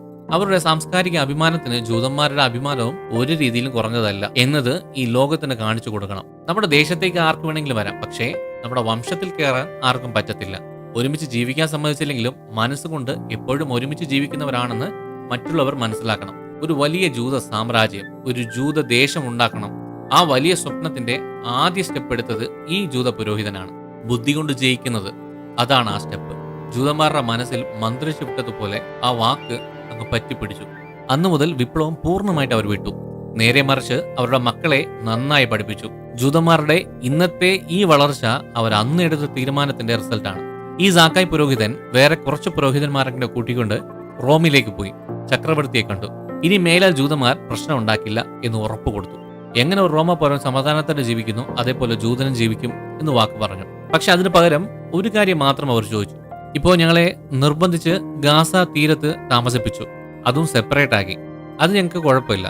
അവിടെയും ഞങ്ങളുടെ കുഞ്ഞുങ്ങൾ പഠിക്കുവാൻ വേണ്ടി സ്കൂൾ പണിതിട്ടുണ്ട്. ആ സ്കൂൾസ് റോമ സൈന്യം ഇല്ലാതാക്കാൻ പാടില്ല.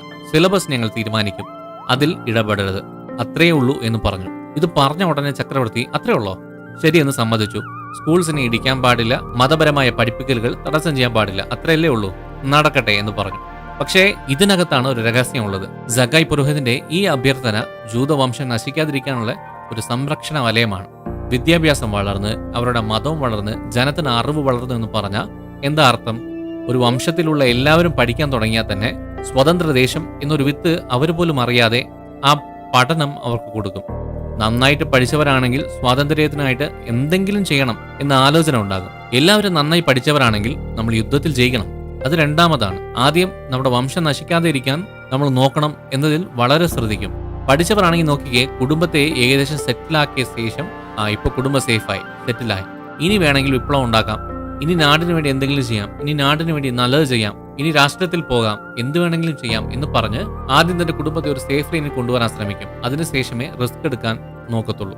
ഇതൊക്കെ 20-ാം നൂറ്റാണ്ടിൽ ജീവിക്കുന്ന നല്ല വിദ്യാഭ്യാസമുള്ള ആൾക്കാർക്കുള്ള അറിവാണ്. പക്ഷേ ഇതവർ ആ സമയത്ത് തന്നെ ആലോചിച്ച് തീരുമാനിച്ചു എന്നതാണ് അത്ഭുതം. കാട്ടുതീ പോലെ മിഡിൽ ഈസ്റ്റ് മുഴുവനും ഇപ്പോൾ ക്രിസ്തുമതം വ്യാപിച്ചു. പല ജൂതന്മാരും ക്രിസ്ത്യൻസായി മാറുന്ന സമയം, കൊച്ചു കൊച്ചു വിഗ്രഹത്തെ വണങ്ങിയ അറബികൾ പോലും ക്രിസ്ത്യൻസായി മാറി തുടങ്ങിയ സമയം. അറേബ്യൻ ദേശം മാത്രമല്ല, യൂറോപ്പിലും ക്രിസ്തുമതം വ്യാപിക്കാൻ തുടങ്ങി.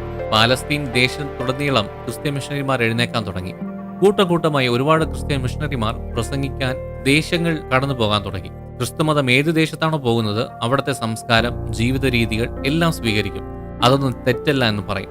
നീ ഇട്ടിരിക്കുന്ന ഡ്രസ്സ് ശരിയല്ല, നീ ശരീരം മൊത്തം കവർ ചെയ്യണം. അവൻ ചിലപ്പോൾ തുണി വാങ്ങിക്കാൻ കാശ് പോലും ഇല്ലാത്തവനായിരിക്കും. പക്ഷേ നീ ഫുൾ തുണി ഇട്ടാൽ മാത്രമേ ക്രിസ്ത്യനാകാൻ പറ്റത്തുള്ളൂ എന്ന് പറഞ്ഞാൽ അവൻ ക്രിസ്തുമതം സ്വീകരിക്കുവോ? ഇല്ല. നീ എന്ത് കഴിക്കുന്നോ കഴിക്ക്, പ്രശ്നമില്ല. നീ എന്താണോ ഇട്ടിരിക്കുന്നത് ഇട്ടോ, പ്രശ്നമില്ല. എന്ത് സംസ്കാരമാണോ ഫോളോ ചെയ്യുന്നത് ഫോളോ ചെയ്തോ, അതൊരു പ്രശ്നമേ അല്ല. പക്ഷെ ഞാനൊരു ക്രിസ്ത്യനാണ് എന്ന് റെക്കോർഡ് മാത്രം എഴുതുക, ഞായറാഴ്ച ചർച്ചിൽ വാ, ഇത്ര മതി, ഇത്ര മാത്രം എന്ന് പറഞ്ഞപ്പോ ആൾക്കാരും കൂട്ടത്തോടെ ക്രിസ്ത്യൻസായി മാറാൻ തുടങ്ങി. ഇത് നിർബന്ധിത മതപരിവർത്തനമല്ല. ആരും ആരെയും നിർബന്ധിച്ചല്ല അവർ ക്രിസ്ത്യൻസ് ആക്കിയത്. ഇത് വളരെ ഇഷ്ടത്തോടെയാണ് ആൾക്കാർ സ്വീകരിച്ചത്. ഇത് ബാക്കി ജൂതന്മാർക്ക് ഭയങ്കര ബുദ്ധിമുട്ടായിരുന്നു. ആൾക്കാർ കുറവാണെങ്കിലും ജൂതമതം പുരാതന മതമാണ് എന്നത് ജൂതവംശത്തിന്റെ ജനത്തോട് തന്നെ എടുത്തു പറയേണ്ട അവസ്ഥയിൽ ജൂത പുരോഹിതന്മാർ വന്നു. ഈ സമയത്താണ് കുറച്ച് പുരോഹിതന്മാർ റോമൻ ചക്രവർത്തിയുടെ അടുത്ത് ചെന്ന് സംസാരിച്ച് ഡീൽ ചെയ്തു വന്നത്. ഇനി പഠനത്തിനും മതത്തിനും കുഴപ്പമില്ല. ജൂതന്മാർ കലാപങ്ങൾ നിർത്തി ജ്ഞാനത്തിന്റെ വിപ്ലവം തുടങ്ങി. രക്ഷകർത്താക്കൾ എല്ലാ ദിവസവും മുടങ്ങാതെ എല്ലാ പിള്ളേരെയും സ്കൂളിൽ അയച്ചു. അവരും വളരെ ഗൗരവത്തോടെ മതത്തിന്റെ കർത്തവ്യങ്ങൾ ചെയ്തു തുടങ്ങി. ജോലി ചെയ്യുമ്പോൾ വേറെ ഒരു ചിന്തയില്ല. ജോലി ചെയ്യണം, സമ്പത്തുണ്ടാക്കുന്നതിൽ ശ്രദ്ധിക്കണം. വിശ്രമ സമയത്ത് പ്രാർത്ഥന, പ്രസംഗം, അതിൽ ശ്രദ്ധിച്ചു. പള്ളിയിൽ മുടങ്ങാതെ പോകും. അവിടുത്തെ പുരോഹിതന്മാർ പിള്ളേരുടെ പഠനത്തിൽ നന്നായി ശ്രദ്ധിച്ചു. രക്ഷകർത്താക്കളെ മതത്തിന്റെ വഴി മാറാതെ നോക്കി. ഒറ്റനോട്ടത്തിൽ ഇതൊക്കെ വെറുതെ ചില കാര്യം പോലെ തോന്നാം. പക്ഷെ അന്നത്തെ ജൂതന്മാർ മൊത്തവും ഇതൊരു ദിവസേന ചെയ്യുന്ന കാര്യം പോലെ അല്ല ചെയ്തത്. ഭയങ്കര ഭയഭക്തിയോടെയാണ് ഈ കാര്യങ്ങൾ ചെയ്തു പോകുന്നത്. അവരുടെ ചുറ്റും ഉണ്ടാക്കിയ ഒരു വൻമതിലിന്റെ മൂലക്കൽ എന്ന് പറയുന്നത് വിദ്യാഭ്യാസമാണ്. അതിൽ ഒരു സംശയവുമില്ല. ഇന്നും അന്താരാഷ്ട്ര തലത്തിൽ ആധുനിക കൃഷിയിൽ എല്ലാം ജൂതന്മാർ ഏറ്റവും ഉയർന്ന നിലയിൽ നിൽക്കുന്നതിന്റെ കാരണം അവരുടെ വിദ്യാഭ്യാസമാണ്.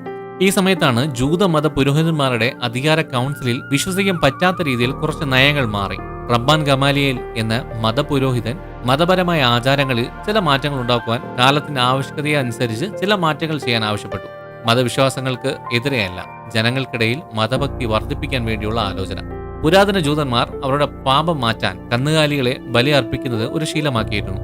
അതൊരു പഴയ ആചാരമല്ലേ എന്ന് മതഗുരുക്കന്മാർ തന്നെ തമ്മിൽ സംസാരിക്കുമായിരുന്നു. കന്നുകാലികളെ കൊന്ന് നിങ്ങളുടെ പാപത്തെ ഇല്ലാതാക്കുന്നതിനേക്കാളും കന്നുകാലികളെ സ്നേഹത്തോടെ വളർത്തി നിങ്ങളുടെ പാപത്തെ ഇല്ലാതാക്കാമല്ലോ എന്ന് സംസാരിക്കാൻ തുടങ്ങി. നമ്മുടെ സാക്കി എന്ന പുരോഹിതനുണ്ടല്ലോ, അദ്ദേഹം കരുണയേക്കാൾ വലിയ കാര്യം ഈ ലോകത്ത് എന്തെങ്കിലും ഉണ്ടോ എന്ന് ബലി അർപ്പിക്കുന്ന സംസ്കാരത്തെ ജനത്തിന്റെ ഇടയിൽ നിന്ന് മാറ്റിയെടുത്തത് ഈ പുരോഹിതന്മാരാണ്. ഇത് കണ്ടു നിന്ന ബാക്കി ജൂതന്മാരും അതെ ശരിയല്ലേ, ഇവർ പറഞ്ഞതുപോലെ ഒന്ന് ചെയ്തു നോക്കാം, ബുക്കിലുള്ളതുപോലെ മാത്രമേ ചെയ്യാൻ പാടുള്ളൂ എന്ന് കട്ട് ആൻഡ് റൈറ്റ് ആയിട്ട് അവർ നിന്നില്ല. കാലത്തിനനുസരിച്ച് അവരും ചെറുതായി അയഞ്ഞുകൊടുത്തു. അതുവരെ അധികാര സ്ഥാനമായിരുന്ന മതഗുരുക്കന്മാരുടെ സഭ സ്കൂൾ അധ്യാപകർക്ക് പ്രാധാന്യം കൊടുക്കാൻ തുടങ്ങി. അധ്യാപകർക്കും പുരോഹിതന്മാരുടെ ഒപ്പം സ്ഥാനം കൊടുക്കാൻ തുടങ്ങി. മതഗുരുക്കന്മാരെ ഏത് രീതിയിലാണോ ജനം ബഹുമാനിച്ചത് അതുപോലെ തന്നെ പഠിപ്പിച്ചു കൊടുക്കുന്ന അധ്യാപകർക്കും അവർ ബഹുമാനം കൊടുക്കാൻ തുടങ്ങി. ആ അധ്യാപകരെ റബ്ബി എന്ന് വിളിക്കും. എല്ലാ മതഗുരുക്കന്മാരും ഈ ചേഞ്ചിനെ ഉടനെ സ്വീകരിച്ചില്ല. പക്ഷെ ഏകദേശം എല്ലാ പുരോഹിതന്മാരും കാലത്തിനനുസരിച്ച് അധ്യാപകരെ ഒപ്പത്തിന് നിർത്താൻ അവരെ അംഗീകരിച്ചു. നമ്മുടെ റബ്ബാൻ ഗമാലിയേൽ എന്ന പുരോഹിതനും ഇതിനെക്കുറിച്ച് ബോധവൽക്കരണം ചെയ്യാൻ സിറിയ, റോം അങ്ങനെ ജൂതന്മാരുള്ള മറ്റു സ്ഥലത്തും പോയി. റോമക്കാരുടെ കാലിന്റെ അടിയിൽ കിടന്ന് ചതഞ്ഞരഞ്ഞ് ഇല്ലാതായി പോകാൻ സാധ്യതയുള്ള ഒരു വംശം എഴുന്നേറ്റ് നിൽക്കണമെങ്കിൽ അത് വിദ്യാഭ്യാസം കൊണ്ടേ പറ്റത്തുള്ളൂ എന്ന് പറഞ്ഞ് ഒരു മന്ത്രം പോലെ മന്ത്രിച്ചുകൊണ്ടിരുന്നു. അതുകൊണ്ടാണ് അധ്യാപകരെയും മതപുരോഹിതന്മാരെയും ഒരേ സ്ഥാനത്ത് വെച്ച് ജനം ബഹുമാനിക്കാൻ തുടങ്ങിയത്. പുരോഹിതന്മാരും അധ്യാപകർ പറയുന്നത് കേട്ടു, പഠിച്ചവൻ പറഞ്ഞത് കേട്ടു. ആ വംശം നന്നായി. ഇങ്ങനെ ജൂതവംശം പഠിത്തം എന്ന് പറഞ്ഞ് പഠിത്തത്തെ വളരെയേറെ ശ്രദ്ധിക്കാൻ തുടങ്ങി. ഈ പഠിച്ചവർക്ക് ഇനി എന്ത് ചെയ്യണമെന്ന് അറിയാത്തത് കൊണ്ട് അടുത്ത കൽപ്പനയ്ക്ക് വേണ്ടി അവർ കാത്തിരുന്നു. എത്ര വർഷം കാത്തിരുന്നെന്നറിയാവോ? 45 വർഷം. യെരുശലേമിൽ ദേവാലയം ഇടിച്ചതിനു ശേഷം അടുത്ത 45-50 വർഷങ്ങൾക്ക് ജൂതന്മാർക്ക് വേറെ ചിന്തയില്ലായിരുന്നു. പഠിക്കുന്നത്, പഠിപ്പിക്കുന്നത്, മത ആചാരങ്ങളെ നന്നായി ചെയ്യുന്നത്, ഈ മതത്തിനകത്ത് ആരും നുഴഞ്ഞു കയറാതെ സംരക്ഷിക്കുന്നത്, പിന്നെ കലാപം, വിപ്ലവം ഇതൊന്നും ചെയ്യാതെ അവനവന്റെ ജോലി നോക്കി ജീവിക്കുന്നത് എന്നതായിരുന്നു. ഇതൊരു സാധാരണ വിഷയമാണ്. പക്ഷേ അവർ അസാധാരണമായ ശ്രദ്ധയോടെ ചെയ്തു. വളരെ ശ്രദ്ധയോടെ അവരുടെ ഈ തീരുമാനത്തെയും പ്രവർത്തനങ്ങളെയും മറ്റു ദേശങ്ങളിൽ, പ്രത്യേകിച്ച് റോമൻ അധികാരത്തിന്റെ കീഴിലുള്ള സ്ഥലങ്ങളിൽ ഉണ്ടായിരുന്ന ജൂതന്മാരെയും അറിയിച്ചു. അവരോടും, നീ ഇരിക്കുന്നിടത്ത് സമ്പാദിക്കുക, പിള്ളേരെ പഠിപ്പിക്കുക, ഇരിക്കുന്ന സ്ഥലത്ത് തന്നെ ഒരു സമ്പന്നനായി മാറ് എന്നൊക്കെ പറഞ്ഞു കൊടുത്തു. ഈ 45-50 വർഷം അവർ കാത്തിരുന്നു. ഇപ്പോ യേശുവിന്റെ ജനനത്തിന് 115 വർഷത്തിന് ശേഷം അവരുടെ കാത്തിരിപ്പിന്റെ വർഷങ്ങൾ തീർന്നു. ആദ്യമായി ഈജിപ്തിലും ലിബിയയിലും ഉണ്ടായിരുന്ന ജൂതന്മാർ അവിടെ ഉണ്ടായിരുന്ന റോമൻ അധികാരത്തിനെതിരെ വിപ്ലവം ഉണ്ടാക്കി. ഒരു ഭയങ്കര ശക്തി അവരെ നയിച്ചതുപോലെ അവർ കാണിച്ചു. ഈ രണ്ട് ദേശത്തിന് ഇത് എന്ത് പറ്റി എന്ന് മനസ്സിലാക്കുന്നതിന് മുമ്പ് തന്നെ മെഡിറ്ററേനിയൻ കടലിന്റെ അടുത്തുണ്ടായിരുന്ന സിപ്രസ് ദ്വീപിൽ ഉണ്ടായിരുന്ന ജൂതന്മാർ അവിടെ അധികാരത്തിലുണ്ടായിരുന്ന ഗ്രീക്ക് ഗവർണറിനെതിരെ വിപ്ലവം ഉണ്ടാക്കി. ആ ഭാഗത്ത് പോയി വരുന്നതിന് മുമ്പ് തന്നെ ഇപ്പുറത്തെ സൈഡിൽ മെസപ്പട്ടോമിയ എന്ന് വിളിച്ചിരുന്ന ഇറാഖിന്റെ റോമൻ അധികാരത്തിനെതിരെ അവിടുത്തെ ജൂതന്മാർ യുദ്ധം തന്നെ ആരംഭിച്ചു. ഇങ്ങനെ ഈജിപ്റ്റ്, ലിബിയ, സിപ്രസ്, ഇറാഖ്, അങ്ങനെ ഒരു സമയം തന്നെ ഈ 4 ദേശത്തും ഉണ്ടായിരുന്ന ജൂതന്മാർ സ്വാതന്ത്ര്യത്തെ ആഗ്രഹിച്ച് വിപ്ലവം ഉണ്ടാക്കാൻ തുടങ്ങി. മിഡിൽ ഈസ്റ്റ് മുഴുവനും ഇത് വ്യാപിച്ചു. റോം ഹെഡ് ക്വാർട്ടേഴ്സ് ഇത് കണ്ട് വിഷമിച്ചു. 45 വർഷം മിണ്ടാതെ ഒരു പ്രശ്നവും ഉണ്ടാക്കാതെ വളരെ നിശബ്ദരായിരുന്നല്ലോ. ഇപ്പൊ പെട്ടെന്ന് ഈ ജൂതന്മാർക്ക് എന്ത് പറ്റി? ഈ പ്രശ്നത്തിന് കാരണം എന്താണ് അവർക്ക് മനസ്സിലായില്ലായിരുന്നു. ഇത് ഈ 4 ദേശത്തിലും ഒരുമിച്ച് സംഭവിച്ചപ്പോൾ ഞാൻ പറഞ്ഞല്ലോ, തീരദേശത്തെ ജൂതന്മാർ പാലസ്തീനിൽ, ഗാസയിൽ ഉണ്ടായിരുന്നല്ലോ. അവർ ഇതൊന്നും കണ്ടതായി പോലും ഭാവിച്ചില്ല. അവിടെ നിന്നാണ് വിദ്യാഭ്യാസം വേണമെന്ന് പുറത്തേക്ക് സ്പ്രെഡ് ആയത്. എന്നാൽ ഈ പ്രദേശങ്ങളിൽ പ്രശ്നം നടക്കുന്നത് അവർ കണ്ടതായി പോലും ഭാവിച്ചില്ല. സത്യത്തിൽ ഇവരാണ് നാട് കടത്തപ്പെട്ടത്. ഇവരെയാണ് റോം ഇവരിരിക്കേണ്ട ജെറുസലേം ദേശത്തു നിന്ന് മാറ്റി ഗാസയിൽ പാർപ്പിച്ചത്. സത്യത്തിൽ വിപ്ലവം ഉണ്ടാക്കേണ്ടതെന്ന് പറഞ്ഞ ഇവരാണ്. പക്ഷേ ചുറ്റിലുമുള്ള എല്ലാ ദേശങ്ങളിലും പ്രശ്നം ഉണ്ടായപ്പോഴും ഇവർ ഒരു പ്രശ്നത്തിനും പോയില്ല. ചേട്ടാ, ഇവന്മാരെന്തിനാ പ്രശ്നം ഉണ്ടാക്കാത്തത് എന്ന് പറഞ്ഞ് റോമാക്കാർക്ക് മനസ്സിലാകുന്നില്ലായിരുന്നു. തലയ്ക്ക് പ്രാന്ത് പിടിച്ചെന്ന് പറയും. എന്തിനാ ഇവർ പ്രശ്നമൊന്നും ഉണ്ടാക്കാതെ ഇരിക്കുന്നത്? മറ്റെല്ലാ ജൂതന്മാരും ഉണ്ടാക്കിയല്ലോ, ഇവന്മാരെന്തിനാ ഉണ്ടാക്കാതിരിക്കുന്നത് എന്ന് പറഞ്ഞ് റോമാക്കാർ വളരെ പരിഭ്രാന്തരായി. ഇത് തന്നെ പാലസ്തീനിൽ ജീവിച്ച ജൂതന്മാരുടെ ആദ്യ ജയം എന്ന് പറയും. കുറെ വർഷങ്ങൾക്ക് ശേഷം അവരുടെ മുഖത്ത് ഒരു ചിരി ഇപ്പോഴാണ് വന്നു കണ്ടത്. സൂപ്പർ അല്ലേ? ജൂതന്മാരുടെ ചരിത്രത്തിന്റെ കൂടെ തന്നെ പാലസ്തീന്റെ ചരിത്രവും നോക്കിക്കൊണ്ടാണ് വരുന്നത്. ജൂത മണ്ണിനെ കുറിച്ചും പാലസ്തീൻ മണ്ണിനെ കുറിച്ചുമാണ് നമ്മൾ നോക്കുന്നത്.